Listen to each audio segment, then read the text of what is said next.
Male co-host with us tonight as well too. So we're gonna have a we're gonna have us a sister up here to discuss this movie. Shout out to everybody on YouTube, guys. Tonight we're gonna be talking about the Netflix movie that's gonna be I think it's supposed to be March. That movie's gonna be coming out. It's starring Regina King. She's gonna be playing uh, based based on the life of Shirley Chisholm. Yesterday, I went ahead and I put a post out, and it gained a lot of traction. So I felt the need to go ahead and discuss this and talk about it. I want to hear what people got to say about it. Mel, what's up? Can you hear me? Okay. Yeah, I can hear you. Can you hear me? Yeah, I can hear you. You're a little bit low. Let me make sure. Let me make sure my phone is turned all the way up. It could be me. It could be me. Let me see. Let me see. Can you hear? Yeah, Dollar sign yeah. Newstoter. Dollar sign Newstoter. Can you hear me now? I can hear you, but you still a little bit low. Still a little low. How's this? This any better? It's pretty much about the same. I can hear you, but you low. I can hear you fine, but I know the people on YouTube you don't have your earbuds in anything, do you? No, I'm plugged in though. Okay. I'm just plugged in. Yeah, you're a But little. yeah, see what I can do. Try to fix it while we go. But shout out to everybody. Shout out to my people over there on YouTube as well, too, guys. Like I said, we're gonna be discussing this movie. A lot of people are excited that they're talking about it. They think that it may be a pretty good movie. People, of course, they love Regina King, and then you got those that also feel that hey, Shirley Chisholm wasn't a Black American, and maybe they should have the role should have been casted to a Caribbean Black person. So you have those two sides of the argument.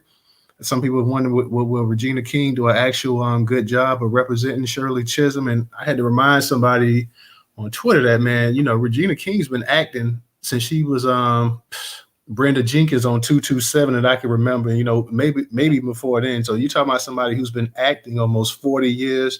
She's always been a professional, and I see no reason why she won't actually do a great job as well, too, guys. So guys, make sure y'all go ahead and tweet this space out as well. Make sure y'all tweet it out. For my people that's on YouTube, guys, make sure y'all share tonight's broadcast, like, comment, do all that good stuff. Make sure you click the notification bell as well, too. And like I said, we're going to get this thing rolling in just a second. We'll give our people a few more minutes to come up in here before we start to really, dig into the conversation. I definitely want to hear what you guys got to say. Cognitive, I'd like to hear what you got to say about the actual role as well, too. So, anybody that wants to speak on it, I know, because like I said, most people, and I'm gonna read some comments tonight as well too. And there's a lot of comments, man. I need to find that post too, because there's a lot of people that comment. I think that post has got something like shout out to you, Cognitive, for the Cash App as well too. I appreciate that. Shout out to my man Cognitive.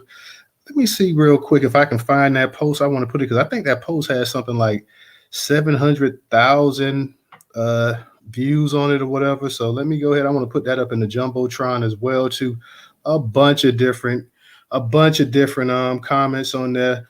Like I say, most people that open to her playing the actual character, people was telling me like, well, she's not a Caribbean person, her parents or this and that or whatever. And I said, listen, there are a number of roles that Black Americans that are based on the lives of Black Americans that other Black people play. So I don't see why it should be an issue if other people can play Black people, but Black Americans can't play them. So that's my whole thing. Exactly. I Shirley would. And I agree with that. And they have a lot of nerve if they're going to try to argue that when there have been so many non-Black American actors and actresses that have come in and taken a role and gotten paid and so yeah, don't get upset now because we got a real one. Regina King is a true gifted artist. She directs well. She definitely acts well, and I agree with you. I think 227. I don't know if that was her first role or not, but she was killing it back then.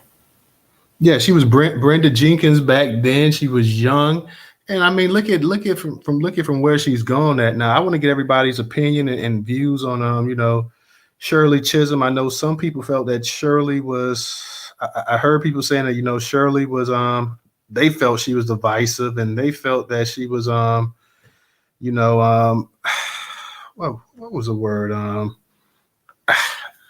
I'm trying to think. They saying that Shirley was one of the people that started a lot of the rift between black men, black women. She created a whole black feminist type vibe. I know she was a supporter of abortions, and a lot of people, a lot of black Democrats back then were as well too. So we'll touch up on it real quick. And up in the jumbotron, there's a quick article from Vibe that I put up in here, and it's just based on the trailer. It's nothing long whatsoever. We'll touch up on a little bit of Shirley Chisholm's background as well too. It says Regina King would tell Regina King would tell Shirley Anita Chisholm's iconic story to Netflix. Shirley, Netflix released a new teaser trailer for the movie on Tuesday, January 9th. The 22nd, only 22nd visual offers a first look at King as the first black woman elected to Congress. The trailer covers a historic moment when Chisholm announced her presidential candidacy on January 25th, 1972. An all black audience can be seen cheering for Brooklyn Knight as she makes her way to the stage to speak. I am the candidate of the American people. She can be heard saying the line was taken from the politician's final line in her riveting speech. The speech in full celebrates Chisholm's multiple identities while swearing off the lives of mainstream bigwig politicians. I'm not the candidate of Black America, although I'm Black and proud. I'm not the candidate of the women's movement of this country, although I am a woman and equally proud of that, she said in a historic speech. I'm not the candidate of any political policies or fat cats or special interests. I stand here now without endorsements from any big name politicians or celebrities or any other kind of prop. I do not intend to offer you the tired cliches that have too long been accepted part of our political life. I am the candidate of the people of America. While the trailer offers a glimpse into the story, Netflix official logline detail a bit more about the upcoming movie. Shirley tells the story of the first black congresswoman and political icon, Shirley Chisholm, and her trailblazing run for president of the United States. An official press release reads, it chronicles her audacious, boundary breaking 1972 presidential campaign. John Ridley is signed on to direct and write the film. Ridley, along with King, Anika McLaren, and Elizabeth Haggard, are set to produce Shirley. So basically, just talking about the people that's going to be up in it. The movie is set to be released on Netflix on March 2024.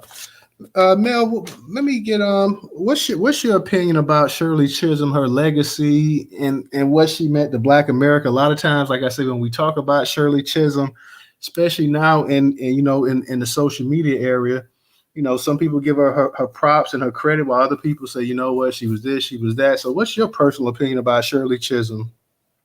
Yeah, I think if we look at what the temperature, what the climate was like back then, there wasn't this major animosity against immigrants.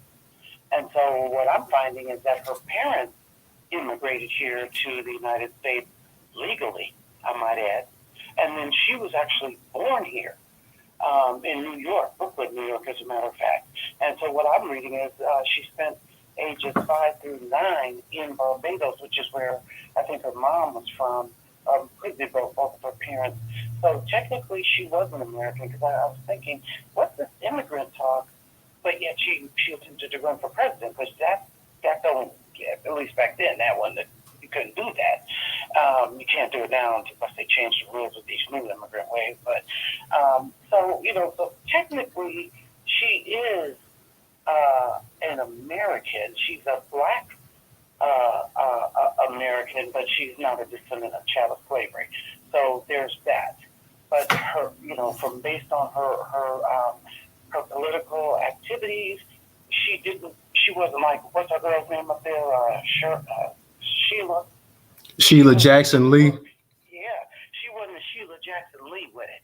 So she may have some immigrant lineage, but she's technically an American. The work she did was to help, Black Americans. And then again, back then, that distinction, there was more support commingling, immigrants and whatnot, because at that time it was all blackness. So, but she was quote unquote on code, if you will. So I don't think there's anything wrong with it. And I think technically, just because she was born in Brooklyn, New York, people need to be quiet about Regina King playing a role. That role no longer goes to an immigrant. It's not owed to an immigrant because Shirley's straight out of Brooklyn. Real talk there. I'll say this right here as much too as well. And Tony, I know you always leave comments in the comment section. So if you want to leave some comments so we can actually talk about them as well too. You know, the one thing people talk about her being an immigrant, they're talking about her actual parents. Because yeah, you're right. She was born here, I believe, in like 1925 or something in Brooklyn. But you know, people, I think one parent is from the Barbados and another parent is from another island in the Caribbean. And like you say, she lived in the Caribbean for a while as well too. So people say, you know what, she's black, but she's not actually a black American. And I heard people labeling and calling her tether and everything else as well too. Like you say, in 1972, in the 1970s and 1960s, because I believe Shirley, I believe she was a six or seven time, she had 6 or 7 terms in office. You know, at that time, people, as you say, flat blackness. A lot of people, most people back then considered, you know, if you were black, they considered you were black, whether you came from another place or not, or whatever. Of course, now we know in 2024, things are a lot different. People look at things a lot different, especially I would say on social media more so than anything else. People say, hey, you know what? She's not actually a black American, and you know, I've even heard some people say, you know, they saying that she doesn't deserve to actually have the mantle of being the first black woman elected in Congress as well too. So I've heard all kind of, you know, I've heard people that were undoubtedly proud of them. They're glad that this movie's coming out. First off, they love Regina King. They think she's going to nail the actual role.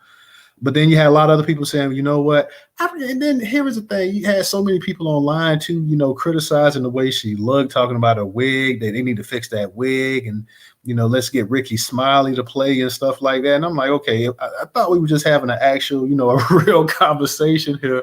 But, you know, people were kind of getting their digs in and talking about this or that or whatever. My thing is this right here.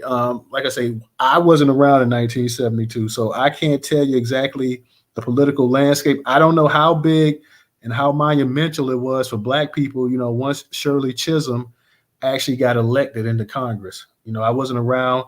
I'd have to ask, you know, my dad, you know, what was the mindset of black America at that time? Of course, you know, she ran for president, which was also something groundbreaking. She actually ran for president before actually any other black man actually ran for president as well too. But like I said, I was definitely looking forward to hearing people, and I'm going to read some of the comments in a minute as well too.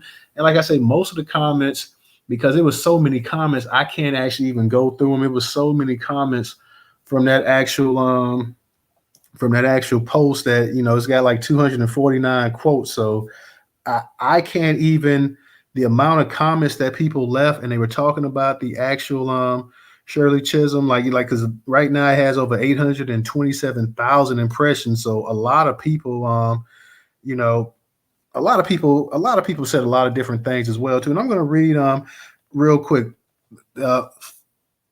F you run my reparations said this, and F you run my reparations. He kept, every time somebody said they were going to watch the movie, he kept in the comment section, he kept putting stuff in there. He says Hollywood is propping up the worst black coons imaginable over an overly entertained, not paying attention, sitting duck Negroes. We're in the information age. Act like it be one. Then my girl Tony, of course, what's up? Shout out to Tony. She says, you know, and like I say, and forgive me on the comments, guys, because like I said, they're kind of all over the place. And she was like, she said, yeah, Terrence Howard's going to be in it too, because I didn't know. Yeah, Terrence Howard's going to be in it. And Tony, she felt that a Caribbean actor should have been cast. And my thing was like, hey, you know, people play Black Americans all the time. So Aletha T, I know she kind of went back and forth. She said, which Caribbean actress would you say should play Shirley Caesar? Another person says it's called acting.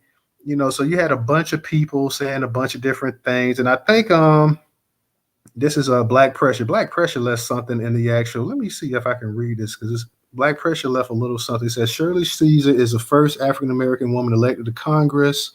She launched a bid for presidency in 1972. In May of that year, she took a step that baffled supporters after a would-be assassin shot George Wallace at point-blank range During a campaign appearance in Maryland, Chisholm visited Wallace in the hospital to express her concern and sympathy. The gesture attracted widespread media attention and puzzled, to say the least, those who followed Wallace's career as one of the most vitriolic segregationists of his day. Chisholm wanted to convey, in part, her belief that it is important in democracy to respect contrary opinions. Uh, so I can't read the whole thing that he put in there, but it had this book called the Radical and the Racist, and it's showing a picture of Shirley Chisholm. I'm gonna put that up in the actual jumbotron. It's like a picture of George Wallace laying in his actual hospital bed with a Confederate blanket on, and Shirley Chisholm by his side in a chair. So, you know, shout out to Black Pressure. He's not up in the space tonight, but shout out to Black Pressure. So we had so many, like I said, there's so many things. Rella says, yeah, she's gonna watch it because you got a American actress playing the part. Somebody else says the Black Tucker Carlson said no because the script writer seems suspect. Of course, other people say I'll watch anything starring Miss King. Cornbread Mafioso said nope. Gwen Douglas said absolutely. PJ said yes, I will. Stephanie Jackson says she is an actress to do her legacy justice. I guess giving a shout out to Regina playing the actual part. Politically, me said yes indeed. Duck Alert said absolutely. Ellen Hughes said absolutely. Calf for Life said F yeah. Marta the Magnificent said, been waiting for this to come out since they announced Regina took the role. I can't wait. Denise Anderson said yes. Vanessa in Purpose said yes. Tweety Bird said yes. So them just reading some of the comments of the people that saying, yeah, they're going to watch it. MCC said, thank you for bringing the story to life. She was one of my role models growing up. I boldly referenced her in one of my interviews when asked, who is your role model? My answer was Miss Shirley C. Hope the film is a success. The young generation needs to see it. And they said yes. Sweet IDO8 said yes. Hood Hunting said duh. Another person, Antoinette, said yes. Overall Health said yes. And Tifa said yes, yes. So like I say, most of the actual comments were pretty positive. Patricia Reed says yes.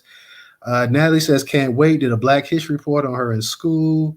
Tamara says yes. Now we got one person. Neff X says no because she went to Congress as a Democrat. I feel like Black people that get into politics play the safe card when they announce that they're running as Democrats instead of just educating more Black people to go back to voting Republican. Okay. Esther says yes. G. Watt says I'm torn. RK put others in her movie and said say something. Not exactly sure, of course.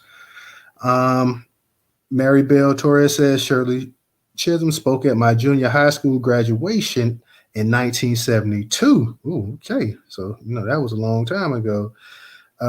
Doc Mellon says, you're right. Valerie Billings says, yes, can't wait. Derek Purcell says, yes. Ishmael Friedman said, no.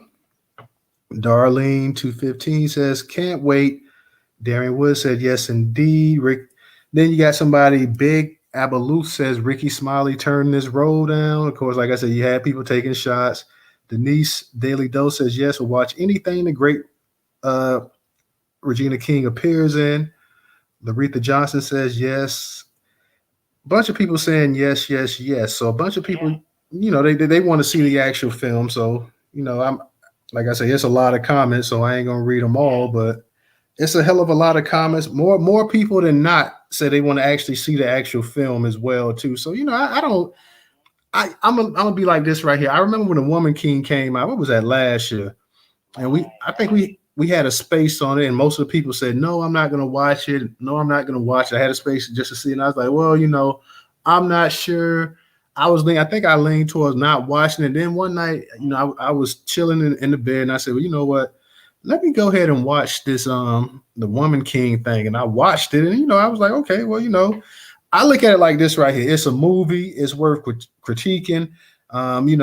Also, you got to look at the acting and everything else as well, to the production, the writing, the script, and stuff like that. And I know a lot of people felt The Woman King had been revised, and they had changed history, altered history, and stuff like that as well, too. So my thing with this right here, if you there's nothing wrong with watching something to go ahead and to try to go ahead and get a to critique it. I mean, you can watch something to critique it. You don't have to be like, well, I loved it. I was a huge fan of it or whatever. But go ahead, I say, and just give it a shot. Look at it. And I know a lot of people say, well, I don't want to support it. I think it's this. I think it's that. But my thing is that, hey, it's a movie. Like I say, I've always been a big Regina King fan. I think she's a superbly talented actress. I definitely love Regina. I always love Regina. I love the versatility of the roles she's played throughout her career as well. So, but go ahead, Well, Mel. I mean, it's a couple of things. So, I think, and everybody's entitled. I feel how you feel. I didn't watch Woman King because I thought that was, I'm like, no, that's okay. I'm not watching that one. And so everybody's entitled to, like what they like. And, I just learned here that Chisholm served as a founding member of both the Congressional Black Caucus and the National Women's Political Caucus. So I wonder, does Sheila Jackson Lee think she's, I'm walking in the footprints of greatness, because if that's what Sheila Jackson Lee thinks she's doing a horrible job. Let's really just start there. So the presence of mind for Chisholm to, and I don't know if she just had this bright idea and said, hey, let's do this. But she was a founding member of the CBC, and so just to be present mentally and understand that Black Americans needed, some specific attention and some specific advocacy, that's saying something. So watch the movie, don't watch the movie, but this is a part about, who this lady was. And to me, for people, I guess if you weren't around, like if you were born in the 1990s, you might look at those wigs and that hairstyle and be like, hell, I ain't watching that old school crap, because it does look like some Tyler Perry wigs, okay? But look at what's my girl's name? Hey, but that was how Shirley had her wig too, though. I mean, Exactly.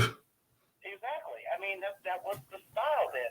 And I mean, let's make it make sense. You can't say, hey, I'm black American, and then you're gonna let something like a wig stop you from watching a movie, or you're not going to familiarize yourself with the details about an individual to determine if the movie, if that person is even movie worthy. And then one other good point is Lance Reddick. I don't know if this is his last film, but he's certainly in this film, and I would watch it just for that, just to see him do his thing, because he was one hell of an actor. So. real talk, real talk. DJ, what's up? I see you up in the space as well, too. Of course, you already know about the topic tonight. For those coming in, guys, we're talking about this new Netflix movie. Same for my people over there on YouTube as well, too, guys. We're talking about the Netflix movie. We're trying to gauge the actual interest in it, because, like I say, the vast majority of people that actually seen the post, and like that post that I put out yesterday is hovering around almost 1 million views on Twitter. But for the vast majority of people, they say, yeah, they want to see it. They want to see it. But then you had other people that said they didn't want to see it. And I'm like this. I respect everybody's opinion. If you want to see the movie, fine. If you don't want to see it, fine. Like I said, I've always been a huge Regina King fan. I think she's talented. I always liked her. So I definitely, I definitely want to go ahead and see what exactly. I want to see how Regina's going to pull it off. Now, I know one thing people say, and this is one thing that kind of I found was a little bit funny, because people say, well, she's Caribbean and this and that or whatever. I'm saying, yeah, but you got to remember, it's not like Shirley had a heavy Caribbean accent. You got to remember, she was born in America, and she, even though she lived in the Barbados or one of those places for a while or whatever, she didn't have a heavy accent. So I don't really think it's going to be hard for somebody as skilled an actress as Regina King to pull it off. It's not like she has to put on a Caribbean type accent and change things up.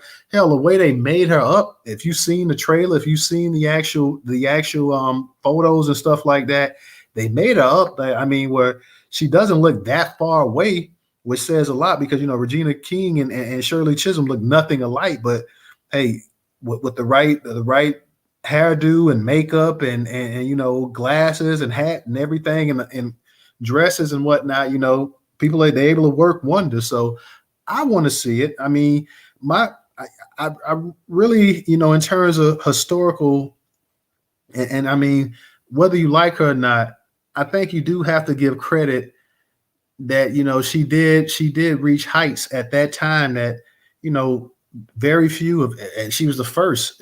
She was the first black person. I know a lot of people, like I said, and I'm not discounting that. A lot of people feel that Shirley Chisholm was a big feminist, big feminist. You know that she believed in feminism, and a lot of people. And I saw comments, and I should have actually bookmarked some of the comments yesterday too, because a lot of people were saying, you know what, she brought a rift between black men and black women, and she was more about womanhood than her actual race. And everybody's they're free to feel that, and that's why we're having this discussion tonight as well too. So anybody wants to come up here and offer any type of whether praise or criticism, we definitely here for it. Like I say, I don't have an issue. I said you can have criticism of somebody, but also note, certain things that they did as well too. Like I say, she did make history. She was the first black woman to make it to Congress. So, and then, like I say, I know we're in 2024 as well too, and people are going to say that. I know we're going to hear somebody if depending on how long this space goes, you're gonna have somebody in the comments section or somebody say, you know what, she's not black, she's melanated, or she's this or she's that. So you're gonna have different issues with it. You're gonna have people say she's an immigrant, she's not black, and she's not the first black American woman or whatever, because she still gets labeled as a black American. And that day they labeled anybody and everybody, especially if you were born there, even though she was born to immigrant parents, they still consider her to be an actual black American. They consider her to be the first black woman elected to Congress. Like I say, but I know, we know, all of us know that there are going to be some people, and I'm not going to argue with anybody. I'm just going to ask people like, hey, okay, if she's not this, then what is she exactly? DJ, what's up? Are you up in the space? Yes, sir. What's going on? What's up, Sister Mel? How y'all doing tonight? Hey, DJ. Doing good. Now, What up? let me ask you a quick question, because Shirley Chisholm is the first black woman elected to Congress. Do you have an issue with that when people say she's the first black woman elected to Congress? Well, the whole argument is, and you just try to answer your question. No, not really. You know what I'm saying? Because we only been playing this delineation thing up until the last year. So, you know what I'm saying? So, when Shirley Chisholm says she's the first black whatever day, we just, aided and accepted it like that. You know what I mean? Go ahead. Okay. Yeah, I just wanted to get. Go ahead. I'm sorry, No, go ahead, Mel. I was going to say, because there's countless, that Pan-Africanism thing.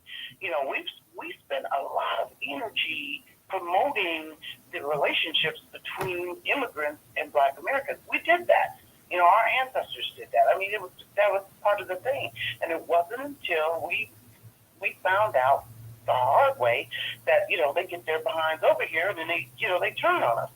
But before that, and during this time of Shirley Chisholm supporting immigrants that had the same level or more of melanin was the in thing to do, was the proper thing to do, and it's what was being done.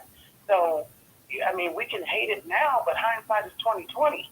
But back then, clearly it was the move of the day. And I did want to mention too, I'm finding here that, Shirley, I'm wondering if this is the first time that this happened, where they said that she introduced a $10 billion bill for federal funds to assist in child care services, which is a lot like what we have today. We got the child income, what is it, the earned income credit, or the child care credit, or whatever it is. I think you get till they're up to like age 13, where you get a credit on when you're filing your taxes on that. That action ended up getting, it didn't pass until a white man, Walter Mondale, got in there, and so now he gets to take the glory of, look at what we doing for y'all. But they said, oh, it was too expensive. But she was thinking about the plight and the situation of black Americans at that time. And at that time, it wasn't the delineation like DJ just said. that wasn't the main thing. It was more about all of us working together and coming together at that time. So That's real talk. That's real talk. She's from an era, with black people. And I know sometimes people talk about the actual the new wave of black people that come over here. They're different from the older group that came, and they say, you know what, we black, you black, we got no choice but to stick together as compared to now. Let me read a comment real quick that Brandon Emmanuel wrote. He says, sadly, some are against folk learning about Chisholm's story because of gestures towards a white segregationist, as if being an integrationist worked out for Black America. Would have been wiser to strive for equitable segregation and two-faced integration. Um, you, it's a number of things that people are talking about when they talk about the Shirley Chisholm thing, like you said, and Mel just pointed out a nice a nice thing that Shirley did, and then like I said, you have other people that'll point out things of her being a feminist and this and that or whatever. Some people felt that maybe she created a shift between black men, black women. I don't know. Like I said, I know back in the 1970s, in terms of abortion, she from what I read, they said that she was actually you know, a pro-abortion, pro-abortion. At that time, in the country, the vast majority of black people were not supportive of abortions. That pretty much came later on. But even when you look at somebody like Jesse Jackson, for example, Jesse Jackson and them were against abortion at one time, and as their political careers and stuff kind of ascended, they actually started to actually say, you know what, they believe in the woman's right, so to speak. So she's not the only one, but like I said, at that time frame, black people for the most part did not go for in terms of the abortion issue, but she was a lifelong advocate to my knowledge in support of abortion. So I don't know how people look at it or take it, but that's how she was.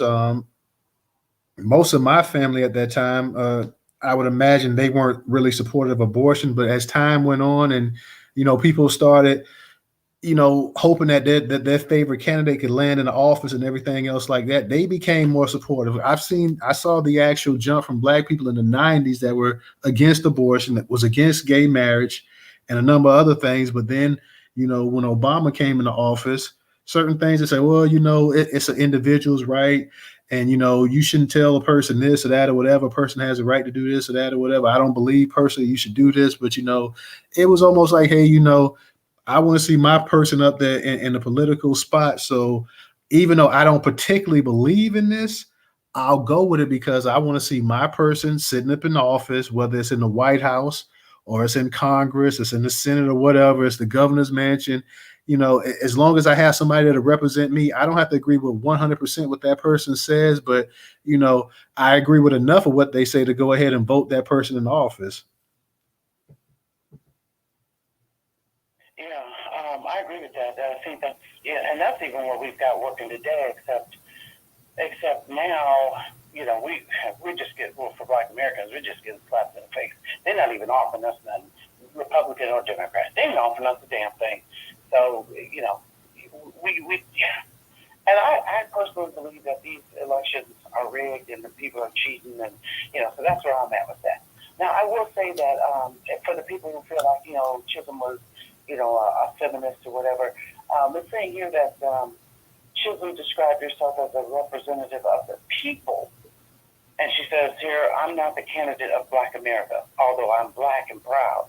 I'm not the candidate of the women's movement of this country, although I'm a woman and equally proud of that. I am the candidate of the people, and my presence before you symbolizes a new era in American political history. Now, I personally don't know what she meant by that per se, because she sounds to me like it's like I'm not this, I'm not that, I'm not that. But so, what is this new era that you're trying to say, Shirley? And I don't know if anybody has any thoughts on that. So. Mm-hmm. Yeah, I'm interested to hear, because like I say, and I wish I would have, because at the time I didn't know I was going to actually do a space on this, because there were people, they left all kind of comments and stuff as well too. So I wish I would have went ahead and bookmarked some of the actual comments that people said in terms of why they consider her to be a divisive individual. I am interested to see how the movie's going to make Shirley look. It doesn't look like it's going to start. It's going to be about her entire life story. It seems like it's going to, you know, it, I don't know if it's going to cover her entire life story because the trailer was so short. We know it's going to cover her run for president, but I like to see, is it going to show her upbringing as well too, and her time in Congress, or is it just going to pretty much all be about her run as a president? I want to know exactly why people say that she was.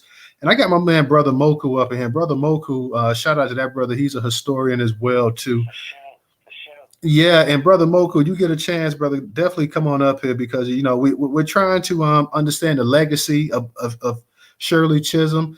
The vast man, growing up, and most of us growing up, Shirley Chisholm was revered by most of us, by most of our parents, grandparents, aunts, uncles, and stuff in the community as well too. Because for us in our community, being the first of something of a major accomplishment is something really, really important, and she was that first. So it meant something to Black people historically, and it meant something to Black people in terms of pride. And like I say, but you also in the age of information, different things come out. I had never heard that. I had never heard until Black Pressure posted that. I had never heard anything about her meeting with George Wallace, and basically saying that everybody's entitled to an opinion, which she said. To paraphrase it, so to speak. But you know what? When you were speaking there, I was thinking that maybe her relationship with Wallace and him rocking that Confederate flag, and then you look at the time frame, because I don't think most people nowadays, like kids nowadays, unless, maybe since George Floyd's situation on RP, did that Confederate flag and what it really meant really, did it finally hit home? But back then, folks knew what that Confederate flag stood for.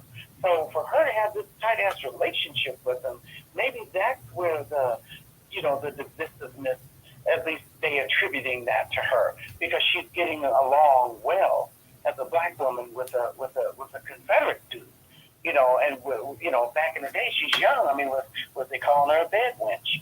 You know what I mean? Where they call, you know what I mean? Like, was she dealing with that? And then, if they're also saying that she had, there was issues with her, and I hope the film will kind of touch on this piece of it, where she was having issues with Black men who were in office, because, like you said, Toter, she ran. Well, she's the first Black woman that ran for president before even a Black man did. So, I think it's who she was in relationship with that might have contributed to them saying, you are op, or you really are a tether. And then she had some feminists, the Gloria Steinem lady, helping to support some of the things. So she was surrounded by some volatile political things in that particular day, and somehow you got a relationship with all of these people, and make one wonder, like, well, are you cooning, or are you, what's really key? But I don't think she was doing either one of those. I think she just had the ability to, as they used to say back in the day, reach across the aisle and make stuff work.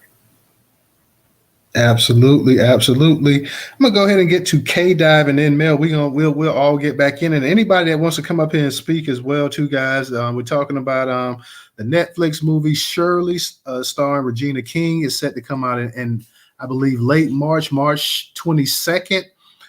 So definitely for you guys, I'm gonna check it out myself, and I want to see, because after that, we'll probably, I guess you could say this is like the Shirley space. And after that movie come out, we probably do another space talking about the actual movie itself. So definitely, guys, for those that want to come up here and speak, definitely come up here and speak. Tell us your thoughts on Regina King playing the role. Cause like I say, most people most people love Regina King. And then you had some people saying, you know what, I feel like it should be a Caribbean actress. I even saw somebody say that, well, a couple people said, well, I'm surprised, and they were talking about FBAs and like y'all complain. I'm surprised why y'all ain't complaining about her playing this or that or whatever. And my thing was like simply put, like, hey, how many people play Black Americans? How many people from the diaspora play Black Americans? We can go back to the HBO movie Soul of the Game that was about Jackie Robinson, Satchel Paige, the Negro League, and Josh Gibson, and you had Delroy Lindo playing Satchel Paige, and nobody set up there and said, you know what, Satchel Paige, Delroy Lindo's from the Caribbean, he can't play Satchel Paige. So let's be honest, there have been a bunch of different people playing Black American superstars. Satchel Paige was one of the greatest baseball players of all time and ended up playing Major League Baseball as a rookie, was in his 40s, way past his prime, and ended up winning Rookie of the Year in his 40s. So, we can definitely, like I said, we've definitely had people play from different parts of the diaspora play Black American legends and icons for years before we started, way before the delineation ever took place. And Black Americans never said anything about it. So, I don't see why people would have an issue with it. Because like I say, people are still playing Black Americans left and right. But K-Dive, go ahead and unmute your mic. How you doing tonight? Hey, what's going on, brother? I appreciate you having me on. Can you hear me? Yeah, I can hear you a little bit low. I don't know if it might be my phone, but yeah, a little bit. I can hear you. I can hear you though, but go ahead. I got the situation first the iPod. Okay, if you got those on, can you just take them off for a second so the people on YouTube, because we streaming it on YouTube, so they can hear you a little bit louder too. Yeah, talk straight into your phone, bro. It works better that way. No issue. Mel, like I say, Mel, I know you've been low tonight, but like I said, I'm not exactly sure why. What's up with Trouble? I see Trouble, and I see Miss Lisa down there as well too. Shout out to you guys, QT. Shout out to all y'all. Definitely leave some comments. If y'all ain't gonna come up and speak, leave some comments, and we'll go ahead and we'll try to touch up on the comments as well too. I want to hear, like I say, I definitely need Trouble and Brother Moku to come up here as well too. But I want to hear why folks, consider her to be so divisive. Like, most people don't. Let me just put that out there. Most people don't consider Shirley Chisholm to be divisive. Most people consider her to be solid as a rock.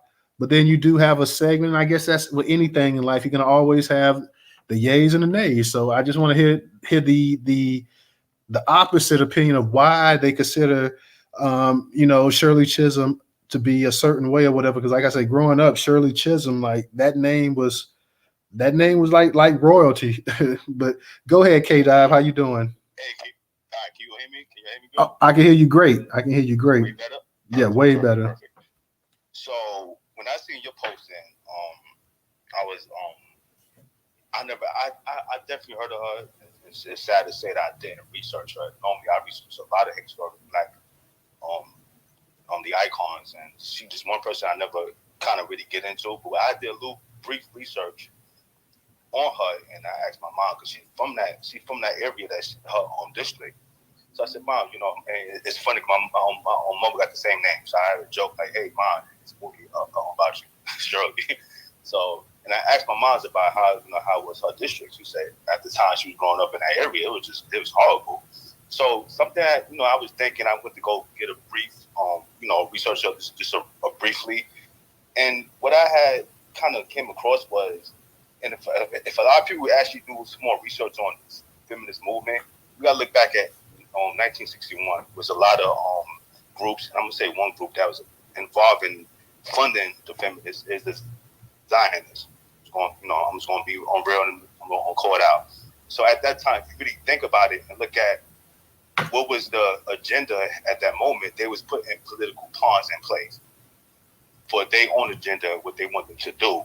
I don't know. Look, like I said, I don't know much about her, but the time frame that she came and played and the district that she represented, I'm guessing deep inside that it wasn't nothing really for Blacks. I think she was just like Obama. He was a pawn put in play for other people's agenda.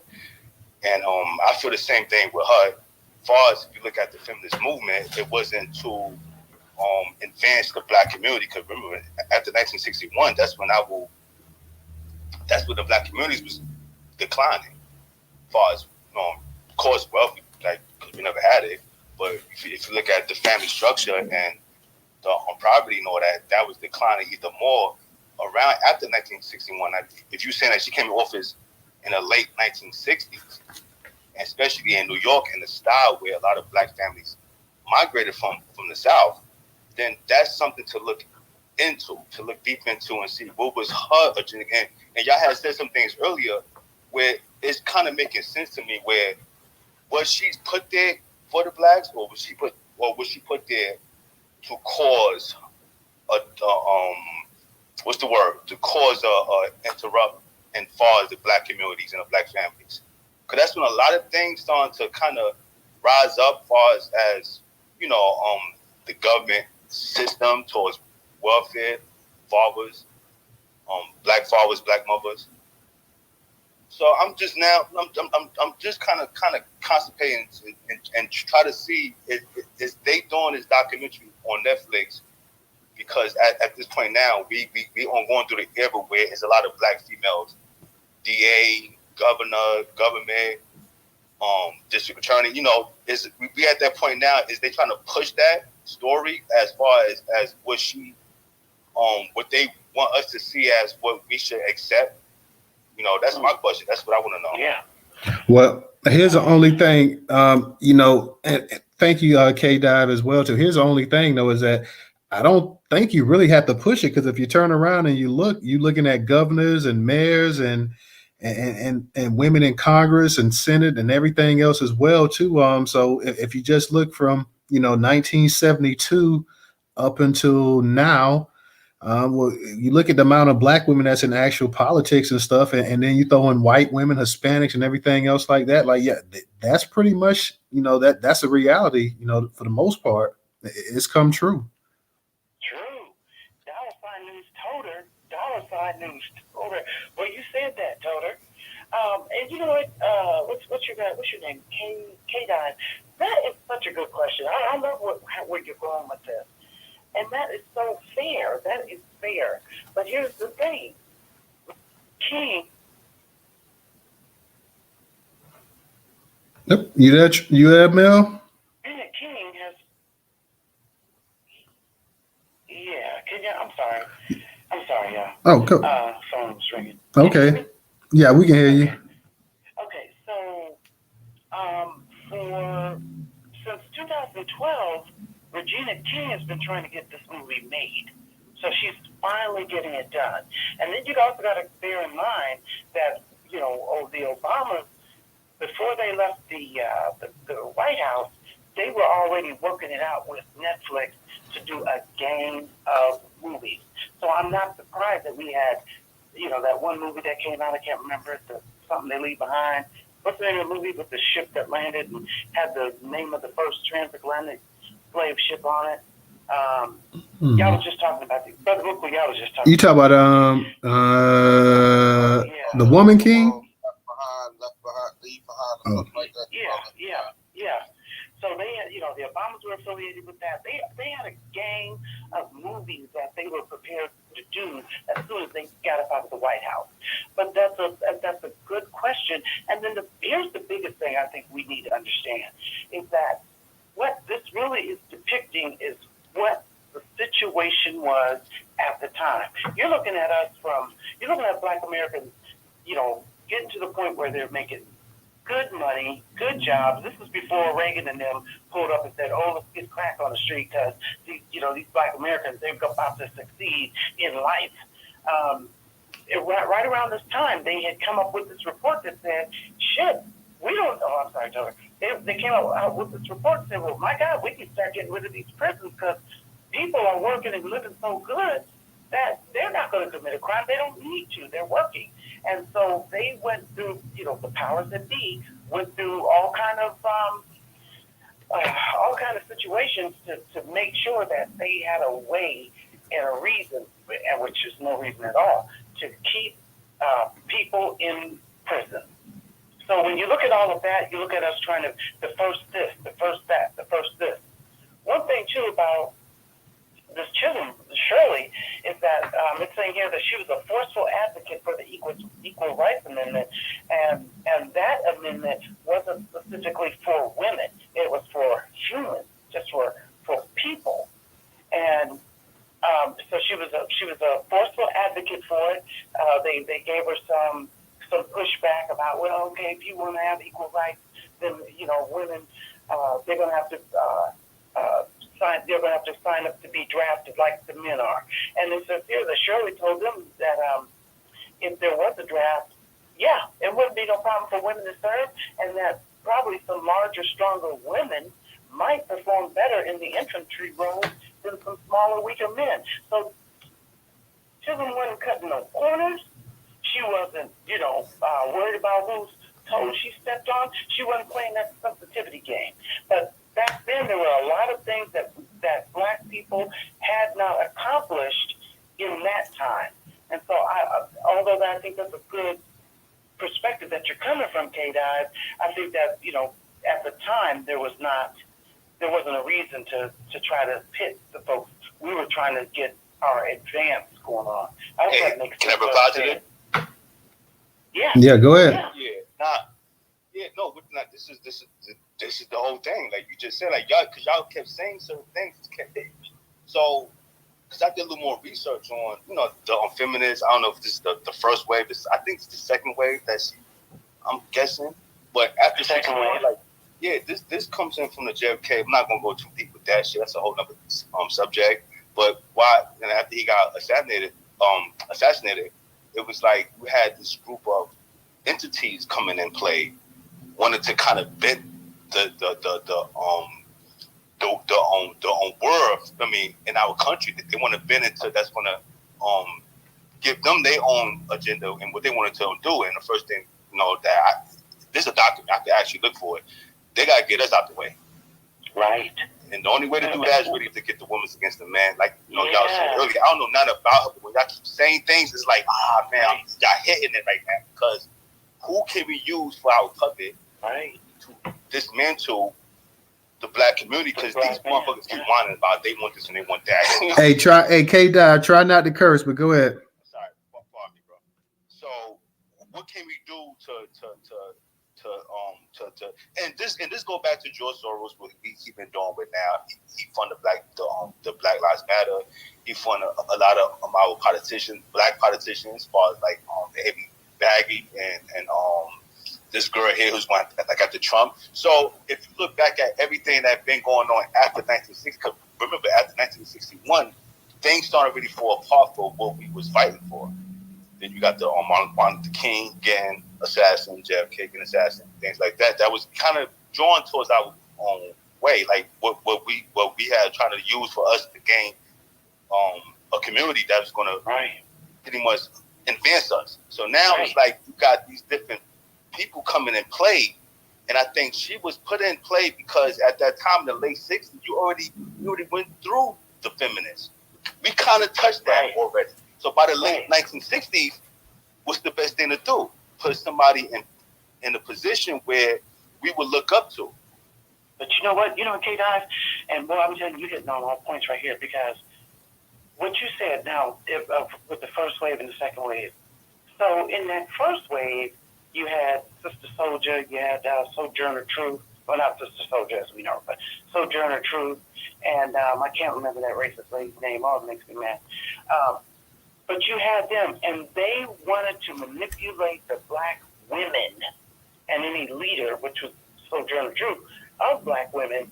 They wanted the black women to come alongside them and support them and help them get advancement so that they could be over black men as in the first to do this, have these rights before a black man could have them.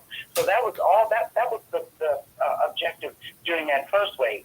So then you come with the second wave, and so my question is, did Shirley Chisholm decide, what, let me play the middle against the end. Let me get in here and let y'all back me, and then let me fight for things that every woman can have, every black family can have, like the health care. Because it wasn't like, we need this, I'm not health care, but the child care. We need this child care for black families. It was, if you got kids, everybody gets this bill. If you have, so I think that I'm wondering if that's what her objective was. If she was playing chess while those folks were playing checkers, because it is interesting how this Gloria Steinem person and this other lady, they backed Shirley in a lot of objectives, and for what? Because I didn't know that part. You just not yet. That was Maxwell's agenda, man. Because you just said something earlier too about the child care. The whole purpose of the feminists was, to be honest, to get the women to work, get them into work in the labor environment, and separate them. You know, they got 2 for 1. You know, if you say that. And while you just saying, I didn't know she was backed by I didn't know she was backed by her. Now, like I said, I don't know much about her, but now you saying that, it makes sense now. Right, and that's what I'm saying. Like you really kind of hit on it, but I'll ask you this. I just throw this out here on the floor. So women, when we had wars, women had to they worked because the men were gone, and so women, you know, they had to work to keep the country going on and whatnot and this and that. So when all of a sudden when the war is over and the men come home, okay, you go back to the kitchen and get back to cooking after they've been working for 2, 3, 4 years making the money. So I don't know nothing about all that. I'm not a feminist. I don't know. No, I kind of studied a little bit of it, and it gets very deep. Like really looking into the whole their whole mindset, of like how they operate. Right. And now we know because, like you said, we're in the age of the information age. So if you look back at everything that's been going on, you're always seeing that they always put them in positions for their own agenda, what they want to happen. Like this order was planted. Like what we're going through now was planted 30, 60 years ago. Like it was always planted. And I think she was put in. And another thing too. Hey, K-Dive, real quick. Because we got a hand up. Hold that thought right there. And let me go ahead and get the brother Moku because he's been waiting for a minute. Brother Moku, and let me give a shout out to FBA Goddess. I see her up in the spot as well too. Shout out to No Taxation. Shout out to Black Delegation, guys. How y'all doing tonight? Brother Moku, go ahead and unmute your mic. How you doing? What's going on, Newstoter? What's going on, everybody? Okay, unit. I want to say, Shirley Chisholm. I study Shirley a lot. The first Black woman run for president. But what I want to point out about Shirley is this is times that us FBA or Foundational Black, freemen, American, Negroes, victims of racism, white supremacy. This is a note-taking time for us because Shirley Chisholm came from Jamaican background. You know what I'm saying? Her family is Caribbean. I don't think it was quite Jamaican, but Caribbean. Okay, yeah, Caribbean. Okay, she's like from Barbados and stuff like that. So this was around a time and where we can note in history where we supported all Black people. You know what I'm saying? If you notice, in 72, when Shirley was running, her platform was unbought and unbossed. Okay? Around the time of the 70s, this was the first time that we see Black people, like, not just in the 70s, but before the 70s, when we see Garvey interacting with the Klan and talking to the pieces of the Klan. Well, you see here Shirley interacting with a lot of white people. You know what I'm saying? Like talking across the aisle. And Black people during the times of the 70s, that's the decade that I was born in the late 70s. I'm gonna tell you, Black people were just trying to we were caught up in this illusion of inclusion. And during this time, I trust that when Black people were looking at Shirley, this is what they were looking at. She wanted to include everybody. You know what I'm saying? And I think the reason why she got a lot of momentum behind her is because, she's shaking hands with the white woman. She's about women's liberation. And when that gets mixed into the whole pile, it's not about the Black woman or the Black man per se when it was Shirley's race. And a lot of people a lot of Black people looking at that they were just surprised to see, oh shit, a black woman talking to, all these white people, and then on top of that, she's saying in their face she's gonna be unbossed, like she's unbought, when really all she was fighting for, or all they was putting her in place to do, was to create an illusion of inclusion. And that illusion of inclusion is black people being included in the quote unquote, air quotation fingers up, American dream. You know what I'm saying? That was what all that was about. Shirley was running at a time where black people were utterly confused. We're still confused, as victims of racism, white supremacy, because of a lot of information that was purposely hidden from us. You know what I'm saying? We're not confused because that's our natural state. But during this time, and me looking back on this, definitely, 2-3 years before I was born, I'm looking at, this was the time when white America was telling their collective, look, we know they niggas, but don't say it out loud. Keep it to yourself. You know what I'm saying? You can feel that, but don't say it to them in public. This was the illusion of inclusion stage. And this was just to make black people feel like we are included in this American dream. Yeah, think about where we coming out of. Martin just got assassinated. Malcolm just got assassinated. You know what I'm saying? Before that, they was treating us like straight shit. You got Mega Evans. Try not to curse, Moku, but go ahead. Apologies. You got Mega Evans that got murdered. You got Emmett Till that just got murdered. You know what I'm saying? Amongst all these other lynchings and stuff that's taking place. And then, out of the blue, you got this black woman that said, I'm unbought. You know what I'm saying? I'm unbossed. And then she's shaking hands with all these white men, these white women. And, she's talking everybody. She's not just talking for black women. She's talking for Hispanic women, white women. You know what I'm saying? Black women. She's trying to make it all inclusive. I felt like this was a dangerous part of our times because, you got some black people that you have a bunch of black people that really didn't understand what racism was and how it worked. And so that just confused a lot more of our elders who were trying to get a clear understanding of what it was they were fighting. So I'm not going to beat up on Shirley, but I'm going to also point out the mistakes so that they don't be made, so that they're not made again. Unfortunately, after Shirley Chisholm's run, we didn't get that. We didn't learn. You know what I'm saying? We kept thinking that we were included in this dream. And the evidence shows that. You know what I'm saying? Because once we, when Obama came to office, look how many of us voted for him.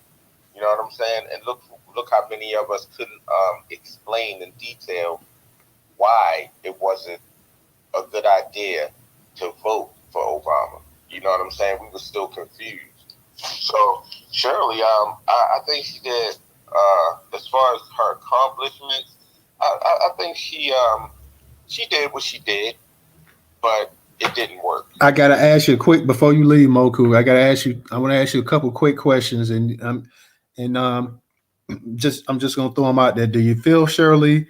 First off, are you gonna watch the movie? Do you feel Shirley was a gatekeeper? And do you have an issue with Regina King playing Shirley Chisholm in the movie? I don't have a problem with Shirley Chisholm being played by Regina King as long as she tells the truth. And as far as her playing, a lot of people would consider Shirley Chisholm a tether. As far as her playing Shirley Chisholm, it is what it is. Just like the point that was made earlier, you got a lot of these foreigners that play our American, our heroes and our sheroes. So I don't really see nothing wrong with Regina doing it, long as she tells the truth. And I think when anyone plays a role like this in history, when they are playing a role of our heroes and heroes, or even when we're playing the parts of other, other nationalities or tethers, or not tethers, I don't want to say tether, but, if we're playing other parts of, like, other black people that are not from here, we should do deep research on the person that we're playing the role of, and so that we can have a real understanding of the message that is being portrayed. I hope Regina does well. I think about, let me see, in the mid 2000s, I watched a documentary with Shirley Chisholm. It still might be on TV. It was Chisholm 72, and that's when I first learned about her not running for president, but learned that her in depthness, what her fight was really about. And that's when I learned that, this wasn't really a fight about black people. This was a fight about everybody. So I'm hoping that Regina King displays that part of it. You know what I'm saying? I just hope she does as an actor. Okay. So, and like I say, and I'm gonna ask you that one last question again. Do you feel that Shirley Chisholm was a gatekeeper? A gatekeeper of, I would have to say a gatekeeper of what? No, I don't feel like she gatekept anything. If anything, I feel like, and I might not be, might not be a lot of people fan about what I'm about to say, but I feel like she confused black people more than what they were confused than before. So no, I don't think that she was a gatekeeper, but I do believe that she was utterly confused. I trust that if Shirley Chisholm was around now, she wouldn't have did that fight the same way. All right, appreciate that, brother Moku. Mel, let us get to the speaker, the hard black truth, and then you can go ahead and speak. What's going on, man? How's it going there, Newstoter? What's up now? Well, interesting conversation about Shirley Chisholm. I must say that she is not one that was readily available growing up as one of those black leaders. She was one of the folks that I had to learn about later on in life. And some of the things that I learned about from her, I didn't find all too appealing when it came to like the feminist adjacent style of talk that she had. But in retrospect, what I'm saying, I wasn't alive for that period of time. And when you consider all things, this was a time where people had newfound freedoms. People were now able to partake in government at a level that they weren't able to. And I'm speaking of black people. And that goes for both black men and black women. Again, I don't necessarily agree with her stance that she took, because she made it, and you can read it, it's documented. She made it clear that, she was black and proud, but she was definitely proud to be a woman, having run for office and running for president. Now, with all that being said, she garnered support. She did her thing as far as politics goes. And that can't be denied. When she ran for Congress the first time, when she ran against a black male, a civil rights leader, I can't remember the brother's name, but the way the campaigns were run, he tried to frame her as being too feminine and too bossy, basically trying to marginalize her. And at the same time, not realizing that at the time, the constituency consisted of mostly women. So she got in on a landslide. And that, when it comes to her position in office, it should not be ignored or understated, the fact that she was voted in. This wasn't something where she was elected. She garnered the hearts and minds of the people, and they voted her into office. And, as a result, of her work and her tenureship, you know, we still actually benefit from some of the work that she put in with things like the WIC program, things basic minimum wage. You know, Shirley Chisholm was instrumental in that. Shirley Chisholm was instrumental in the expansion of food stamps. And I know that's going to turn a lot of people off because we don't like to talk about food stamps and the WIC program, but I guarantee you, shut the food stamps, set that to the side. If you've had a child, chances are you partaking in the WIC program in some form of fashion. Now, if you haven't, shout outs to you. But she was instrumental in making those things happen. She also did some other stuff that, you know, made a lot of people, even her supporters, cringe, like supporting, not necessarily supporting, but going to visit George Wallace, a man who was an avid segregationist. And when he was shot, she went to visit him. He was paralyzed, and she visited him. And, you know, not too many people like that. But as a result of that, later on in her tenureship, that's how we came about with the minimum wage, you know, because he actually supported her. So, you know, if nothing else, she showed that you can reach across the aisle. And let's not forget that even her life was, they made an attempt on her life on multiple occasions as she ran for office. This is at a time where people was getting bucked, stabbed. It's like the government, and I just believe it's the government, but whatever. It could have been some crazy here and there. But people were going after these politicians and folks running for office. I mean, it was crazy during those times. And, you know what I'm saying? I just kind of count my blessings that we don't have to worry about it on that level anymore. But at the end of the day, Shirley Chisholm, she put in her work. That cannot be denied. She's in the history. And, you know, folks bring up her Caribbean ancestry. She brought up her. She made sure to mention that, you know, she got her education outside of America. And she was proud of that, even though they called her the first African American, which technically, yes, she was the first African American woman in Congress. But she wasn't shy about making sure to explain that, no, she was raised up and her parents were from elsewhere. She was proud of that too. So she has a legacy. I will be watching the film. I don't really have high expectations on anything when it comes to Hollywood, but Regina King is a beautiful, very talented woman, and part of me really just kind of get excited whenever I see her on the screen in whatever capacity she's performing in.